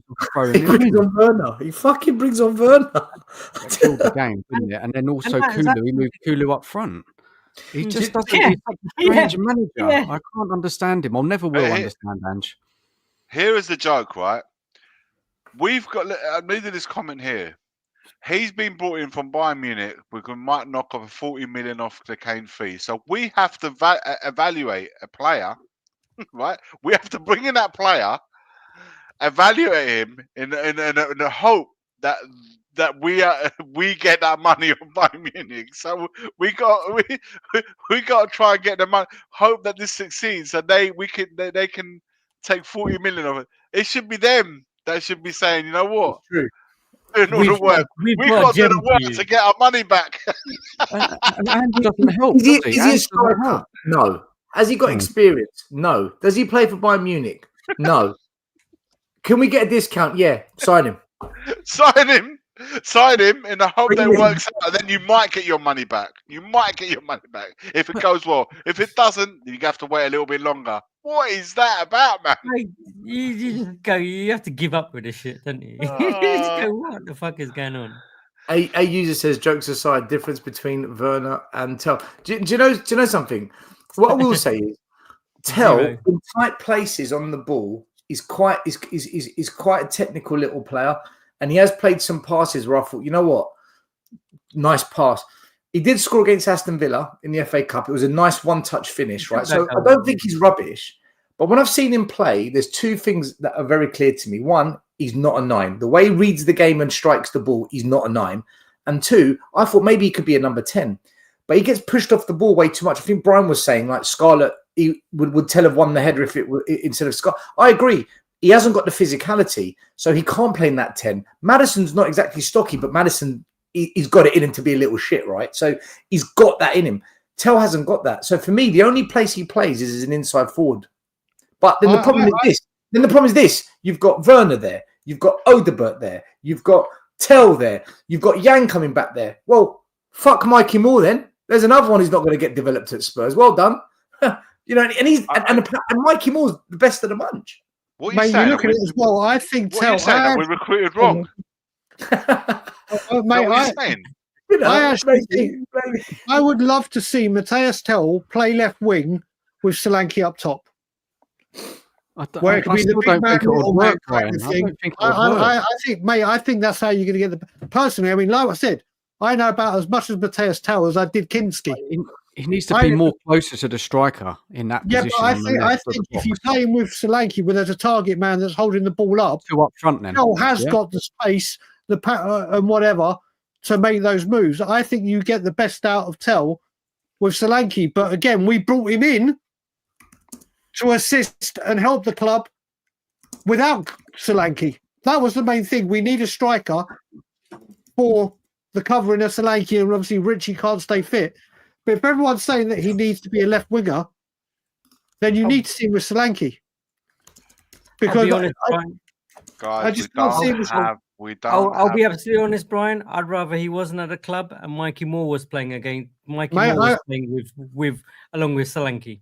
I would completely agree with that, but unfortunately, what it is we don't have a 9 that can play up front on his own, that can hold it up. That can. We might. We don't, man. We should be playing with 2 up front. Whether you play Son up there, whether you play Solanke, whether you play Scarlett, whether you play Tell, we should be playing with 2 players up front. We should be playing with 2 up front. No one could do what Kane used to do for us. Like up there on his own. Nobody. We don't. There isn't enough. Lewandowski, Haaland. Those are the players that can play up front by themselves. Everyone else, they need a shoulder. They need a striker next to them. We should be playing 2. We don't have a single player in our squad right now that can play up there by himself. 2, then you give yourself a chance. Whether it's Solanke with Son, whether it's Scarlett with Solanke, whoever you want. We have players, or Richarlison with Solanke with 2 up there, and you have 2 wide players like Odebert, like Tell, that they can play wide and put some balls in the box. Then you see a completely different team, like it is right now. A number 9 by himself, not for me, man. I don't think we'll always get the goals that we want. We just one up there. We just haven't got. We haven't got. It's not. You need a 9 with a fucking massive balls, man, to actually have to hold. To do it by himself up there, and we don't have that forward, man. We don't. Even Solanke, he's better when he plays with someone else next to him, and that's just how it is, man. Would you guys play this then? Just play on the counter and just have the fast forwards up there: Wilson, Son, and Johnson. Play on the counter with them 3 fast players. We are we're a counter-attacking team. Yeah, we are. We've showed some glimpses of how we would all do that. We would decide that, right? Yeah, man. Yeah, but Ange won't play that way, will he? This is the problem. That's where the best plan is to play against away from home in that first leg is to sit a bit deeper and just play them on the counter because AZ are going to attack us. There's going to be space. So if you've got pace, got Maddison trying to pick them out, or Kulusevski or someone, that's I think our best bet. But what we're going to see Tell playing. It's not going to offer us much, and it's just going to be a big struggle. All roadblocks lead to Ange. We listen exactly. I mean, there's some of the glimpses of the best attacks that we've done this season have been on the counter, but it's been so very far and few. It's just almost like it's a counter-attacking football is forbidden at our club. Playing 2 up front is forbidden by every manager in this league. I don't understand this. I don't understand why teams can't play with 2 up front anymore. I don't get it. I don't get it. I don't get why we always have to see the 1 up front. It's just an obsession that managers have nowadays. You see the best players that you have in your team, and you base the formation around that. And why we failed. Not just we as a Tottenham, but a lot of managers do it. they're so self-absorbed that they can't, to work in things the way they have to play. It's been, the managers have become more like it's about the way they want it rather than what you have available, and trying to at least adapt to some extent to play in a way that will actually. That's fine if you've got the team players, benefit. right? Yeah, but we haven't got. We don't. Richarlison playing up front by himself. How did that work out? Richarlison playing full stop in any system, Iggy. I mean, I'm saying if you want to give this team a chance, we've got to play with Son. We know that he's in number 9 by himself. He has, but if you play him alongside the likes of Solanke, Son will be a different player up front and playing through the middle. Son hasn't been the same since Kane left. Why is that? Again, why is that? Because they were the perfect partnership. They were the perfect partnership. They got the record in the league. It's like speaking the same language, and all of a sudden you've gone from playing alongside him for 7 years to looking around. Now you're partnered with Richarlison, with Solanke, with all due respect. I mean, what are we talking about here? Fucking Werner. You got Werner to your right. You got what's his name to the left. This is why I want to see our academy boys given a crack. I think they're more hungry. Listen, when the youngsters have been given a chance, pre-season, it's gone to penalties. When that'd be massive if Ipswich win. Pre-season, when the youngsters were given a chance, it was like the normal bunch, one half, kids, second half. The kids, they really impressed us. In the Europa Cup, when the kids have been given a proper chance, again, they've stepped up. I don't understand why they're not being given a chance, but we're willing to spend money on transfers and salaries for more expensive options that come in and do jack shit. Give more a chance. Who's the guy that scored the second goal? The one that went on that really good dribble and scored against Jay or someone. Jay. Give him a chance. Give Mikey Moore a chance. Let them play in the attacking roles. It can't be worse. It can't be worse than what we've seen. But instead, I've got people like Max, big up Max, in the chat saying, so we shouldn't listen to Ange. No. Ange this season's contradicted himself. This is why I don't listen to him. Ange this season, do you remember when he went on that, was it when Spain won the Euros, that competition? I love playing kids. I love seeing the kids play and flourishing and stuff like that. What do they do at home? Play them. I don't listen to him. I don't listen to what he says. He says one thing, he does something different. I never know what he's going to do. He's here. He's not here or there for me, Ange. I judge by what I see, not what he says. What he says, he's a bit like my old man. I judge what he does I judge him by what he does, not what he tells me. Because he tells me one thing, he does the opposite. So I don't know. It's exactly the same. It's a Greek thing. I think it's a Greek old man thing. It probably is, All right, if you separate for a minute, right? Separate Ange from that forward line, right? Say if we did have a better manager, do you think that forward line is good enough to go further in this competition? Or is that forward line that average? Dan, I don't know unless certain players are given a chance back to back. Do you remember Gareth Bale? Until he got a proper run, he never showed us what he could do. So I need to see more Scarlett, Lankshears, Adegis given a proper run of games. And look, and fair play, maybe Odebert, Tell, they need those run of games. But from what I've seen so far from Tell, I would have liked to have seen Scarlett and Lankshear being given those same minutes. That's kind of my argument here. It's not, I think Tell's rubbish. Do you think another manager can make better use of that forward line? Yeah. Yes. Because yes. Yeah. That's what I'm trying to get at. Bale, listen, Bale had the qualities, it clearly was. But do you remember Bale when he first, when we started making it at Spurs, and he was getting absolutely pelted by the Spurs fans, and it was only Redknapp's belief. Redknapp's belief in the player when they were going to ship him out to Southampton. They said no, he is staying, he is playing, and that's why Bale then kicked on, because he had the full backing of the manager. These players, Scarlett, Moore, they are utilised because we've had injuries, we've had crises, but it's never ever been about because the manager truly believes in the talent that are coming through.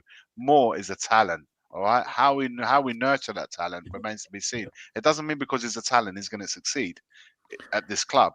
it might succeed elsewhere. Iggy, But right now, it doesn't have the backing. Scarlett, any young players, by the If way, Moore doesn't at get regular Spurs, minutes, don't I'm have telling you, his agent's pulling him out of Spurs. He'll pull him you out. need patience with talented Pull him out of the club. with young players. You need the patience. You need to see something in them that perhaps even us as fans won't be able to see it. What does he see in him? Why does he keep playing him? It may take a time, and over a period of time, they'll win you over because they will be given that chance. Iggy, These guys, they don't get the opportunities. I will also add to what you said, Iggy, in the way that when Bale broke through, when he finally did, he had players like Luka Modric, Ledley King, Rafa van der Vaart, and other quality players around him to help him through and go, right, you're a young kid. Don't worry, we're going to be here to help you. We're going to be here to, exactly. He had elite players on that pitch to say, right, listen, you do what you're doing. Carry on going there. We've got you covered. We've got the rest of it. When you look at a Mikey Moore now, who is a real talent, we're looking at him. You look at that AZ Alkmaar game. He changed the entire game in the second half. It was him. It was Mikey Moore dragging Tottenham through that second half. Yeah. When he played against Crystal Palace, the game after is non-existent. Because the whole team was no fine. Exactly, because there's no fucking leaders in that team to go, Mikey, listen, you do you. We'll take all the hard work. We'll do what we got to do to make sure you get the ball and can do what you do. There is no one in this Spurs team right now with any of the youngsters. You look at it. Archie Gray has done it in defence because he's had to, but none of these young flair players where it's their game to try and make things happen in this game and take risks and try things. There's no one there to help them and say, "Don't worry, you do you. We got you." It's like they're being handed out like lambs to the slaughter. You go back in time with Spurs youngsters that have broken through. There have been 3 or 4 elite players in Tottenham's history, or maybe not even elite, of a very, very, very high standard to say, right, we got your back. You look at it, and this is a completely different way of saying it, but I often refer to it. Gary Neville talks about when he played for Man U. He was probably the worst outfield player. It didn't matter if he had a bad game. There's 11 other players at elite level that will go, don't worry, Gary, you just do your defending.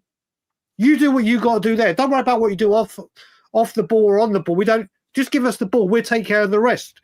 This is what happens at Spurs. Mikey Moore starts. It's like, oh yeah, let's get Mikey Moore on the ball. Let's see what Mikey Moore can do. He's a 17-year-old kid.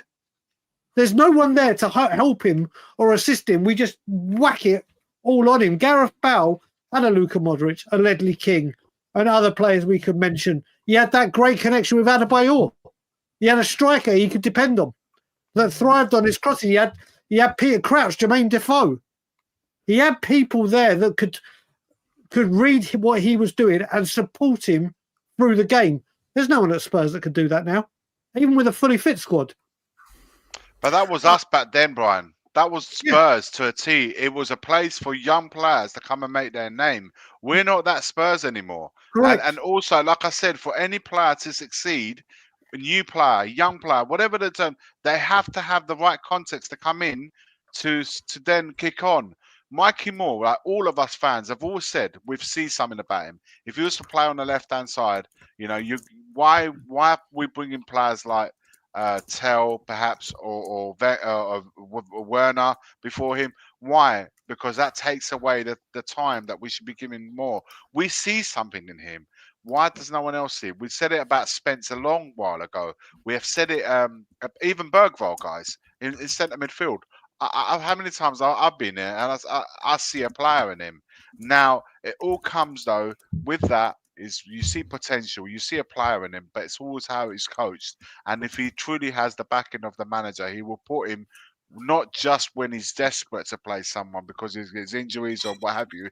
He then says, you know what, you will be part of my squad and you'll be utilised as that a player part of that squad moving into next season. Bergvall, Moore, Scarlett, they should be part of that setup for next year if we're truly going to back these players and want them to succeed. If we're not, which is probably going to be again, it all comes down to the next manager is going to be. If it's going to be Ange Postecoglou to manage us next season, these players haven't got hope in hell.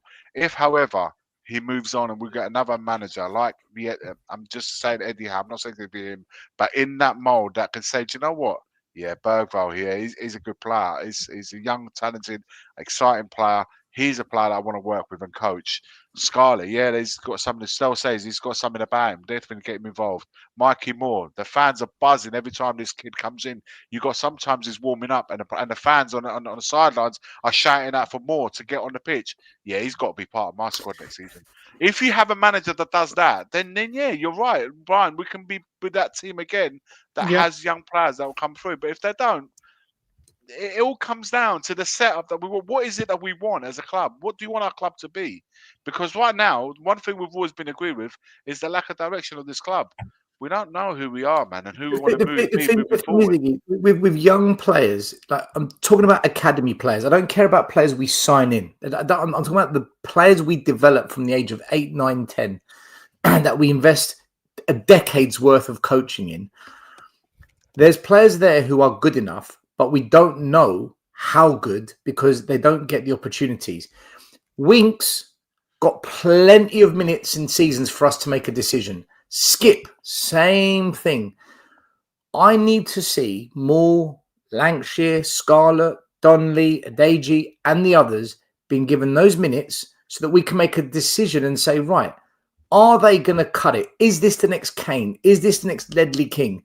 Is this the next, young talent that we're going to call one of our own? And the answer is we don't know because we keep signing players to play in their positions and then they don't get a chance. They literally don't get a crack at the whip. But because Bergvall's doing well and Gray's won London Player of the Year, young player, yeah, but look, the youngsters doing well. We signed them. We didn't develop them. I don't understand why we've got an academy. Still, you know what? Shut it down. You raise a good point with Winks. Now, Winks, before he got his injury against Burnley when he first came in, it was decent as a 10. But if you look at it, he came in and played, especially that West Ham game where he was player of the match when we won 3-2. When he came into a peak Poch last season at the Lane team. And Ericsson took his place. Ericsson took his place. Mate, you look at the team around him. He had that back four that we had. Hugo in goal. He had Kane, Son, Deli, Decky in front of him. He had players around there. That's the thing. Harry Winks, obviously we know how it worked out for him, but when he came into a Spurs team where it was like, listen, you do what you got to do. We're all here and we got your back. And we had players at the elite level in the Premier League from 1 to 11. He came into a team that was littered with stars that could change the game. And it wasn't relying on what Harry Winks does. And if Harry Winks made an error, there was a Jan Vertonghen, there was a Toby Alderweireld, there was a Wanyama, there was a Dembele, everyone was there to watch his back and have him. The youngsters coming in right now are just like they're lambs to the slaughter. They're lambs to the slaughter. They're highlighted because they are the youth team and we want to see it. But if they make a mistake or don't have an impact, they're like, oh my God, we gave him a game and look how bad he was. Because the rest of the team, look how bad we were at Palace. Mikey Moore couldn't do a damn thing because the young around him. But here's the thing with young players. When a Mikey Moore does really well in that European game, and everyone's like, whoa, this boy can dribble. Then he gets to start against Palace, doesn't have a good game. What you then do is say, right, I'm going to play you again to see how you respond. And if you play crap again, I'm going to play you again. And after 5-6 games, we'll see if you're ready. That I agree. Or whether you need to go back on loan and come back in a year's time. What we do is, here's a few minutes, right, done. Not ready. Yeah. Well, because you look at Dorrington at that Leighton Orient. Yeah, he's doing Donnelly. He's had a run of games. Donnelly. He's had a run of games now, right? We had great. But people will say, "Oh, it's a lower division. It's lower division," which is fair enough. But it's more physical. Those lower leagues are they're violent. They're aggressive leagues, and they're no Mickey Mouse divisions. Just the pace is slower. You get more time to make decisions. But you see Basuma, you see Sarr, you see Madison. Sometimes you see all of those others in midfield, and they're not doing it. So it's a Sorry, great opportunity to bring him in and let him do it. Matty K, this is nonsense. This is absolute nonsense. You can't just start a 17-year-old for 6 games. But we've written off the league. There's no league campaign. If ever there's a time to give our kids a run, play them in the Premier League now. Play them. The season over. Guys, I've got to jump now, but just before I go, I just want to say, so there's 2 things here, right? 2 things. There's obviously we need to move Ange on, right? We need a coach, a decent coach who can get the most out of this squad and the young players. And the whole recruitment, they're not all working together. They're not on the same wavelength, the recruitment and the manager. None of it makes sense. What Lange says as well. He's talking a lot about the youth, isn't he, in his interviews he's done. So yeah, there's so much wrong here. It's not just the manager; it's the recruitment, and the whole thing has just not worked this season. It doesn't make sense. But guys, I appreciate. Thanks, Stel, for inviting us on. Big up JP, Iggy, and Brian. Big up the chat. See you later, mate. Take care. Thanks so much for Cheers, this, and I'll speak to you all soon. See you later, Dan. Big up, Dan. Make sure you subscribe to Dan's channel. I'll put a link on the screen now. The Danalist, Spurs Danalist. I will put it up on the screen at some point. By the way, Forest knocked out Ipswich 5-4 on penalties. Yeah, they missed the last penalty. Ipswich. There it is. Subscribe to the Spurs Danalist. Make sure you follow him. And then once you've done that, make sure you go and follow Brian Daigle. Tottenham on Tour. There's a link for Brian down there. Just type it into YouTube, Tottenham on Tour. You know what to do. Subscribe, like, all that stuff. Okay, I know I've asked before. I'll ask again. Because we are getting a few players back. Maybe your minds have changed. I'll start with you, Brian. How far do you think we go in this competition, in your opinion?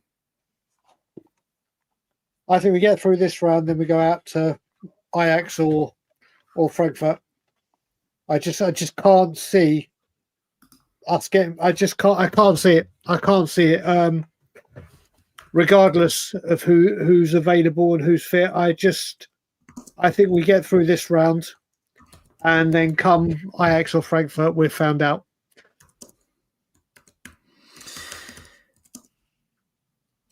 Okay, so quarterfinals. What about you, Iggy? We're heavily. I've said it all along. We're heavily relying on having everybody available. Certainly, everybody that can impact the first team. Romero, Van der Ven. We can get past this round over the 2 legs. I'm convinced of that. Remain convinced of that. But in the next round and the quarters, we have to have all our players back from defence, and then Solanke's a massive player for us moving forward. So if we have that, there's no reason why we can't get through to at least the semi-finals. After that, it really is details that will determine whether we go through to the final or not. But if we can get those players back, then we'll give ourselves a chance for sure. But we will make it over the next round. I'm convinced, over the 2 legs. And then between Ajax and Frankfurt, whoever we were to play, then we have to have those players back. Otherwise, it'll be a struggle, man, to get through that. JP? Yeah, I think that's the key one. I think we'll over 2 legs will beat AZ. I think that Frankfurt Ajax one. I think that Ajax are not playing great at the minute. So I think Frankfurt, it may end up being Frankfurt, and I think kind of it, as Iggy says, if we've got Van der Ven back, if we have what's his name up front, Solanke back, then I think we've probably got a good chance. But I don't know.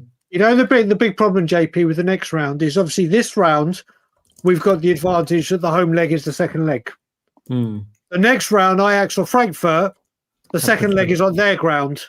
So if we go in with a slight win or whatever, we know when we go abroad and there's hostile environments, what will happen. And if we're not, if let's just say we get past AZ Alkmaar, we got Ajax or Frankfurt, we need to take a 3-4-0 lead in the first leg and just go all guns blazing, because I don't think we can overturn or sustain it in the second leg. 2 grounds which will be incredibly hostile. So I think I just don't think we could do that in the second leg of the quarterfinals. I think the occasion will get to us. And I think that's that last comment you just brought up about kind of like the other managers and stuff. I do think that would be key, you know, because it in a way for me it's not rocket science how to beat Spurs. And you're getting to the level now of the teams and the managers that are at those levels who do watch what other teams do adjust their teams to the opposition, do have little traps, do have little plans, things like that. Whereas we almost just have one style, right? We're just going to do this and that's it, irrespective. I agree. I've said all along that Spurs will come unstuck as soon as we come up against that one tactically savvy manager who would just over two legs unpick us. I said that months ago, so I haven't changed from it. Big up to Mario. This is the guy from the photo, which I've deleted for some reason. Anyway, big up to you. How you doing? Big up, guys. Great show. Still, I messaged you soon, mate. Yeah, listen, jump on. I've got to get you on. We really, I want to get you on, and we've got to talk about some.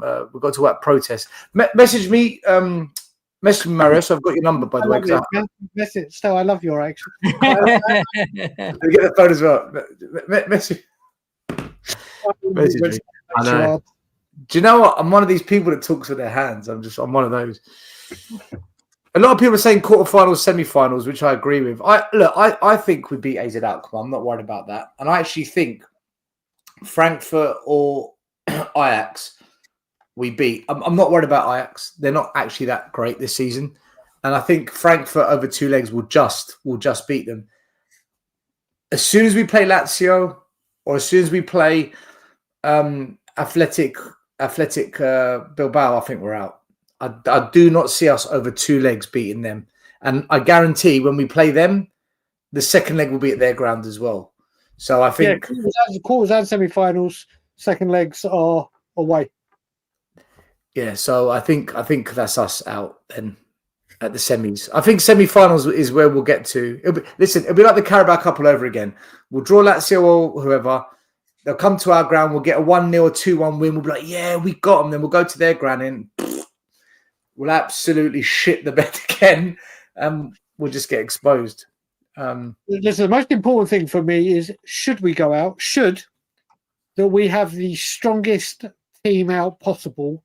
And I mean with the first team, so people can't say, oh, Ange had injuries, Ange had this, Ange had that. If we have a full team and we go out, whether we should have beaten them, whether whatever, should we have the strongest starting 11? And that means if you look at it, Matt Spencer right back, Romero and Van der Ven in centre back, whatever midfield three you say, and let's say Solanke, Son, and whoever's going to be right wing because Kula will be in midfield. If we have the strongest team possible out without any injuries, there can't be any. We had the injuries, we had this, we had that.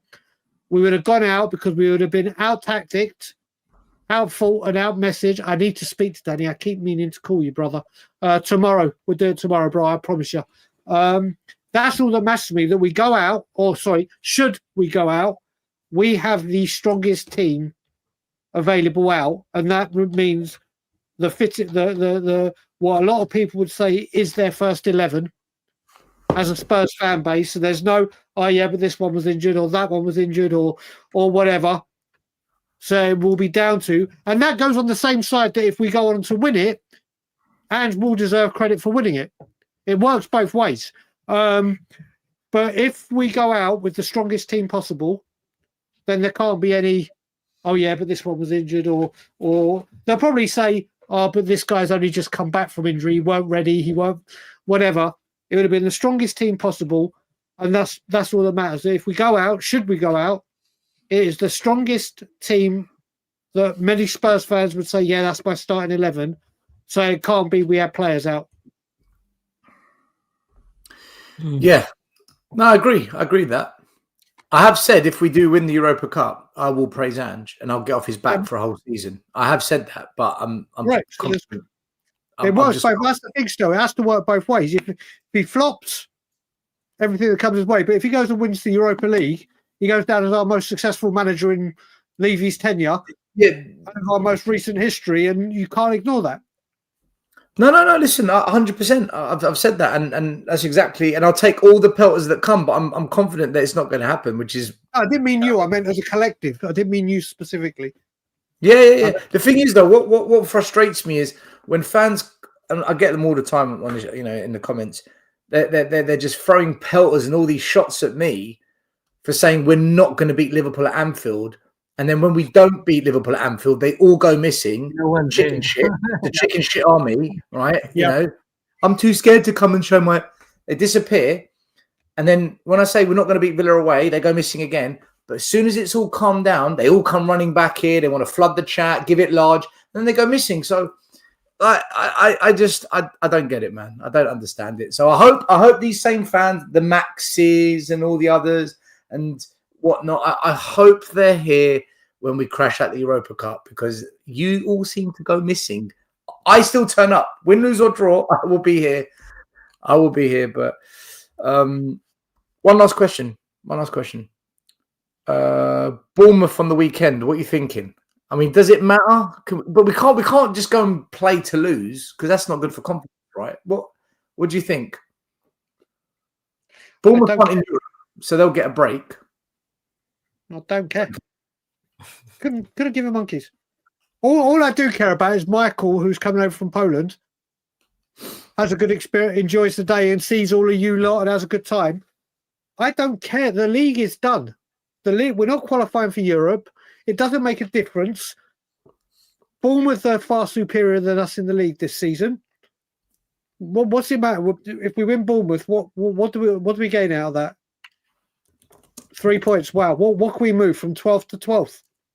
I think we're worse than 12th now, aren't we?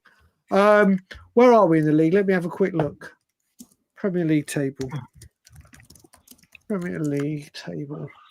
The good thing about beating Bournemouth at home for me is the momentum that you create between the two legs. So if we win, sorry, I tell a lie. If we win, we can go from 13th to 13th. Consolidating 13th in Poland, Brian. Mate, I don't care. We've got AZ Alkmaar at home the next game. I hope he rests whoever started the first game. I hope he rotates and rests the people that he thinks he needs resting, so they're available for Thursday. I could not care about a single Premier League result for the rest of the season. Do not care. To be fair, that's how I feel as well. I actually couldn't care less. I wrote off the season. Once we were hovering 15th, 14th for about a month, I said the season's over, man. We're not recovering. The damage is too deep. The thing is, what happens if we do finish? Well, look, we're going to finish mid-table. What happens if we finish mid-table and no Europa Cup? That means no Europe next season. Do you think they'll stick with Ange and back him in the summer? Can they back him? I think we can handle that, can't we? 1 game a week. We may do all right. We're saying we're going to win the league next year. Yeah, because we're going to buy all these £80 million players plus that we're linked with. They're all coming. They're all coming. We're going to have like a dream team, like the American basketball team in the Olympics of '92. We're going to have the dream team. And not only are we going to go undefeated next season with all these brand new players, we're going to smash the Invincibles by actually winning every single game of the season next season. If we have 1 game a week with all these 80 to 100 million pound players that are coming, and getting rid of all the players that don't want to, that we want out, and the wage bill is just going to go through the roof now. We're going to spend hundreds upon thousands a week on wages, and all is going to be good, even though we need Europe to pay the wages to get these players, apparently. But they're all coming. Believe everything you hear. They're all coming, even though they won't come because of European football and the money that we pay. But yeah. I've heard a rumour we're going to sign Conor Gallagher, but it's just a rumour. Yeah, of course. Yeah. It's just a rumour. Rob T. Season ticket time. Money time. Rob T says we're going to lose against Bournemouth because it's his birthday and Tottenham will do anything they can do to ruin it. Rob T, happy birthday for the weekend, mate. Yeah. I hope you enjoy it with the family and friends, have a few drinks. And never base your happiness on another man. Yeah, but I have to say, Iggy, you and I are blessed. You and I are lucky. we're June babies. Spurs can never, ever, ever, ever. It's the ruin World our Cup birthday. normally, the Euros, Yeah. never the league. England or Italy can ruin us. Yeah. We got knocked out of the World Cup in my birthday years ago. And, Euro. even then, that's every other years. Yeah. And that's if you qualify. My birthday's May the 4th, right? And it normally falls on a bank holiday weekend. Do you know how many miserable semi-finals Spurs have lost on my birthday? No, it's not even a joke. My birthday weekend has been ruined. So many years. It's your fault. But the worst one as a teenager, I actually cried. As a kid, I cried in my bedroom. It was the Champions League final the UEFA Cup final in the Cup Winners' Cup final, European trophy in Copenhagen, and fucking Alan Smith scored the winner for Arsenal on the May the 4th. I was in fucking tears. I broke down in my room in tears. Naeem did it on your birthday, didn't he? Naeem, I can't remember about Naeem. That's when you did my yearbook. I'm sure Naeem did it on your birthday or thereabouts. Hold on. Listen, if you know your team is shit, you stay away from watching anything related on your birthday. You switch everything off. You have a great day and you forget about it. Forget about it. Forget about it. Forget about it. You don't, you know what I mean? You don't listen, you don't put your happiness, you don't put it in the hands of 11 men playing for Spurs. You just don't do it. Just don't do it. Christmas, New Year's, Easter. Just leave it. Thank God. Thank God, Marlene. Thank God, Iggy, we'll never have to experience it. Spurs ruining our birthday. Marlene. Walk away, Marlene. Walk away. That's all that happens. That's all that happens. But Spurs cannot ruin our birthday apart from a transfer that we've screwed up. It's like Michael coming over the weekend. Mike, if you're watching, mate, just enjoy it. Wherever it happens. It was on the 10th of May. Don't base it all on the result of Spurs against Bournemouth. If it happens, brilliant. If it doesn't, just enjoy the day no matter what. Do you know what? We've spent 3 years knowing Michael, coming on the channel, him saying things like, what the fuck? What the fuck is this shit? I'm actually going to hear that next to me. When he watches Spurs live, it's just going to be a lot of fuck. The fuck is this shit? He'll fit right in. He'll fit right in. Mike, go to the bar, have a drink. Rich man. Just have a little walk around the stadium. That's the part you need to enjoy. The things that you're only going to see once. He's not going to the bar to have a drink. Oh, you're seeing it for the first time. No, I'm taking him to the Antwerp Palm. I've told him we're not spending a penny in that stadium. Not in my presence. We're going Antwerp Palm. We're going Chick King. We're going freaking Baba. Unless he's paying. If he's paying, then he can spend as much as he bloody wants. I can't. I can't. You can't let him do that. I'm joking, man. I'm joking. Listen, do you know what I do? Do you know how bad it is? Right? He comes in one time. He wants to go to the Spurs shop. Don't you fucking dare, Mike. Don't you fucking dare. He's going to be yeah. I mean, listen, you can fucking go on Saturday. Come here on a Saturday. Do your shopping on Sunday. We're not going in there. He'll sneak back later, Iggy.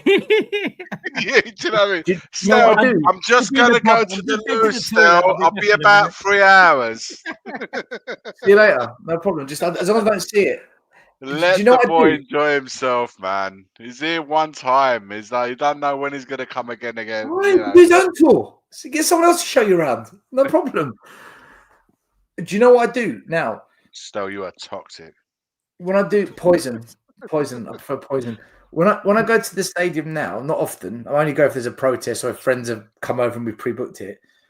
I go to the bar, and they've got all these plastic cups stacked upside down. They grab them quickly and fill the beer from underneath. So I go there and I grab one off the par, an empty cup, and then just where I sit, the entrance to the gate that I go in through, just to the left, there's a wall with a free water machine, and I fill up a whole pint of water from the machine, and that's my drink in the stadium. I do it every time I go. I use their cup for free. I drink their water for free. They don't get a fucking penny out of me, man. You're drinking. Yeah, call me tight. Call me tight. Damn right. Bastard, man. Damn right. As I've said to you, I won't give Daniel Levy my oxygen anymore, let alone my fucking money. I won't step foot in that, but I will not step foot in there. Mate, I won't step foot in there. I'll stand outside. Mate, I'll bring my own oxygen. I was offered so many tickets for Ipswich free of charge because they said, listen, I want you to come in and watch a game with me. Don't worry about paying because I know you don't. It's like, nope. Nope. I will not step foot in there. Not a chance. Outside, in the pubs, around the area, with protesters, part of protest, just meeting and greeting everyone that I haven't seen for ages, no problem at all. Step foot in that stadium, not a goddamn chance. Not a chance. Mate, I'd say, Michael, I want to. Where's Michael from Poland? I want to know what you're going to say when Brennan Johnson miskicks a shot and it falls to Werner and he kicks it over the bar. I want to know what you're going to say. Wait, knowing him, he'll probably kick it towards Michael.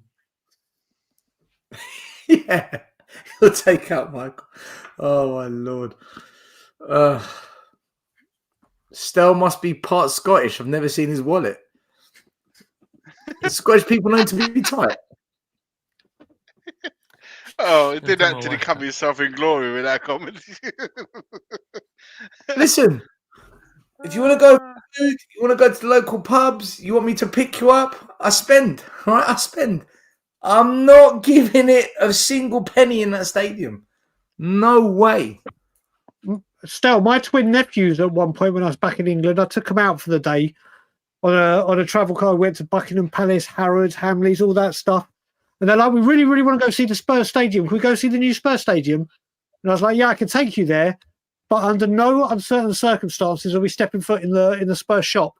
I cannot. They're going, oh, please, can I was like, no, listen, we either go and watch the stadium, I'll walk you around the stadium, no problem, but we are not stepping foot in the shop. And if you want to go to the shop, we're not going. Make your decision now. And they said, okay, we won't go. I won't even put my nephews in there. I won't even say. I've stopped the tradition of getting my nephews and my niece. The first thing they ever wear is from the Spurs shop. I broke that for the last two nephews and niece because I refuse. Mate, I refuse. That is a liberty, that is. I won't step foot in there. I won't let anyone near me step foot in there. I'm not going to let my nephews walk in there by themselves. And I won't go in there. So I was like, listen, what you do? Do you know what? I've had an idea. I've had a really good idea. JP, we should get a couple of these made up. We'll go in the Spurs shop, like we'll have them in a bag, and put them on some coat hangers and put them on the shelf. We'll put them on the shelf. Oh, we'll make a we'll put a little fake price tag on there or something. Tell them to bring the card machine by the window. Then he's going to get money for it. And you can tap the card from the other side of the window. Nope. Because you know, if I step foot in the shop, there would be someone that would see me just take a photo. I was like, nope, not risking it. Not risking it. I wouldn't even give. I'm just replying to Daniel Levy. I wouldn't even buy it or give Daniel Levy any money if he brought a Levy out range to make more money. I wouldn't even give him money. That would be genius. If Levy did that, that would be genius. I mean, I would turn around and say, "You're a fucking genius. Levy out, buy my merch from the Spurs shop. buy the merch of wanting me out." But you got. Yeah. Well, you know what? There's people that would do it. Quality. There's people that would do it. Quality.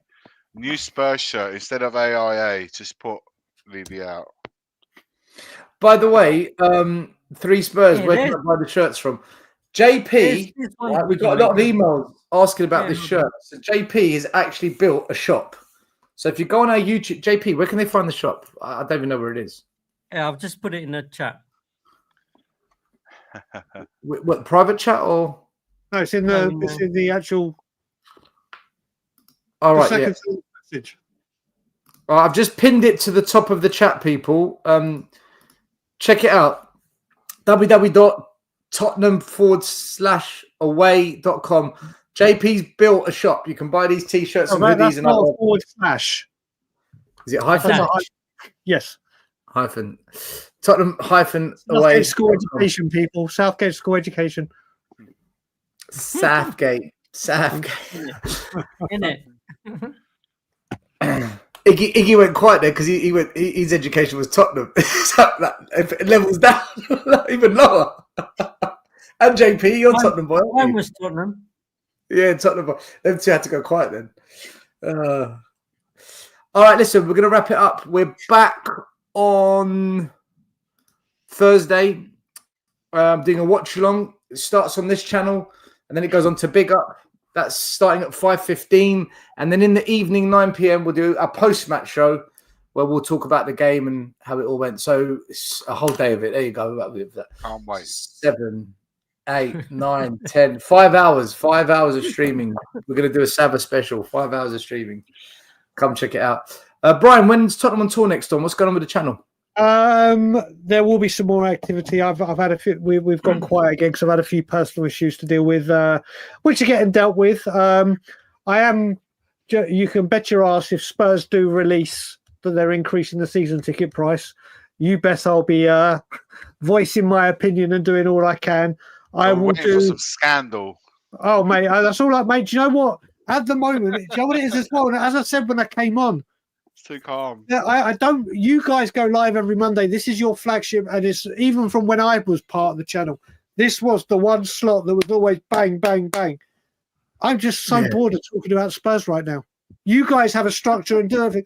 I'm like, I don't want to go on now and talk about. Okay, should he have picked this player or that player?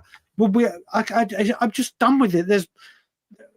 Whenever Levy needs a grilling, I will arise. I'll be there. Exactly. Around protest times, I will go as live or as regular as I can to get as much exposure and do everything I can from this side of the pond. And obviously, I'm praying, hoping, and pleading that I can find a way to come a week earlier, so I can be part of the actual protest against Southampton. But yeah, we'll be popping up again very, very soon. That's for damn sure. Check out Tottenham on tour. Check out the boys over there. Iggy, you got anything planned? Any videos or just random whenever you feel like it? Right? Just at the moment, like I said, there's very little to be excited about for this season. So to talk about this week was leading up to the FA Cup weekend, so there wasn't really not anything for us. So listen, I'll do the videos if there's something that I feel that needs to be spoken about or anything happening. But until then, yeah, listen, I'll still be doing them. It's just not with the frequency given what's happening with us at the moment. But you know, it's going to be an interesting week. 3 games in a week, so there'll be much to discuss, I'm sure. Hopefully, good things to be discussing over the 3 matches. But for those of you attending the game away, safe journey, be safe and be loud, man. Hopefully we'll get a result over there to come back home and smash them out of the park. Against Bournemouth, for people that are going there, Mike, have a good trip there, enjoy it, and hopefully I'm sure with the lads will be doing a video too on match day. Apparently we only got 900 away tickets because the stadium's quite small, so we only got 900 away tickets. Graham was saying to me a lot of regular fans that go to these games, they can't go to this one. Yeah, and I will say, AZ Alkmaar, anyone that is going, if you are watching the stream, be damn careful. Just look what happened at AZ Alkmaar when West Ham played them. Just be careful, be safe, because AZ Alkmaar have a very, very naughty reputation. So just be careful and make sure you stick together, because there will be trouble out there, especially with the low numbers. So most importantly, be safe when you're out there, guys. And then make the noise when you're in there. Watch your backs, people. Stay strong. We'll be back on Thursday. There'll be videos dropping randomly. Check them out. And then we'll be back on Sunday evening. There's no watch along on Sunday because I'm entertaining Mr. Poland himself, Michael, on Sunday. But I'll be back home to do the late night show. So check that one out. As always, thanks for watching. Have a good one. Levy out. Levy out. The first game we look for, Robbie. Tottenham away. When we got Tottenham away. Tottenham away. When we got Tottenham away.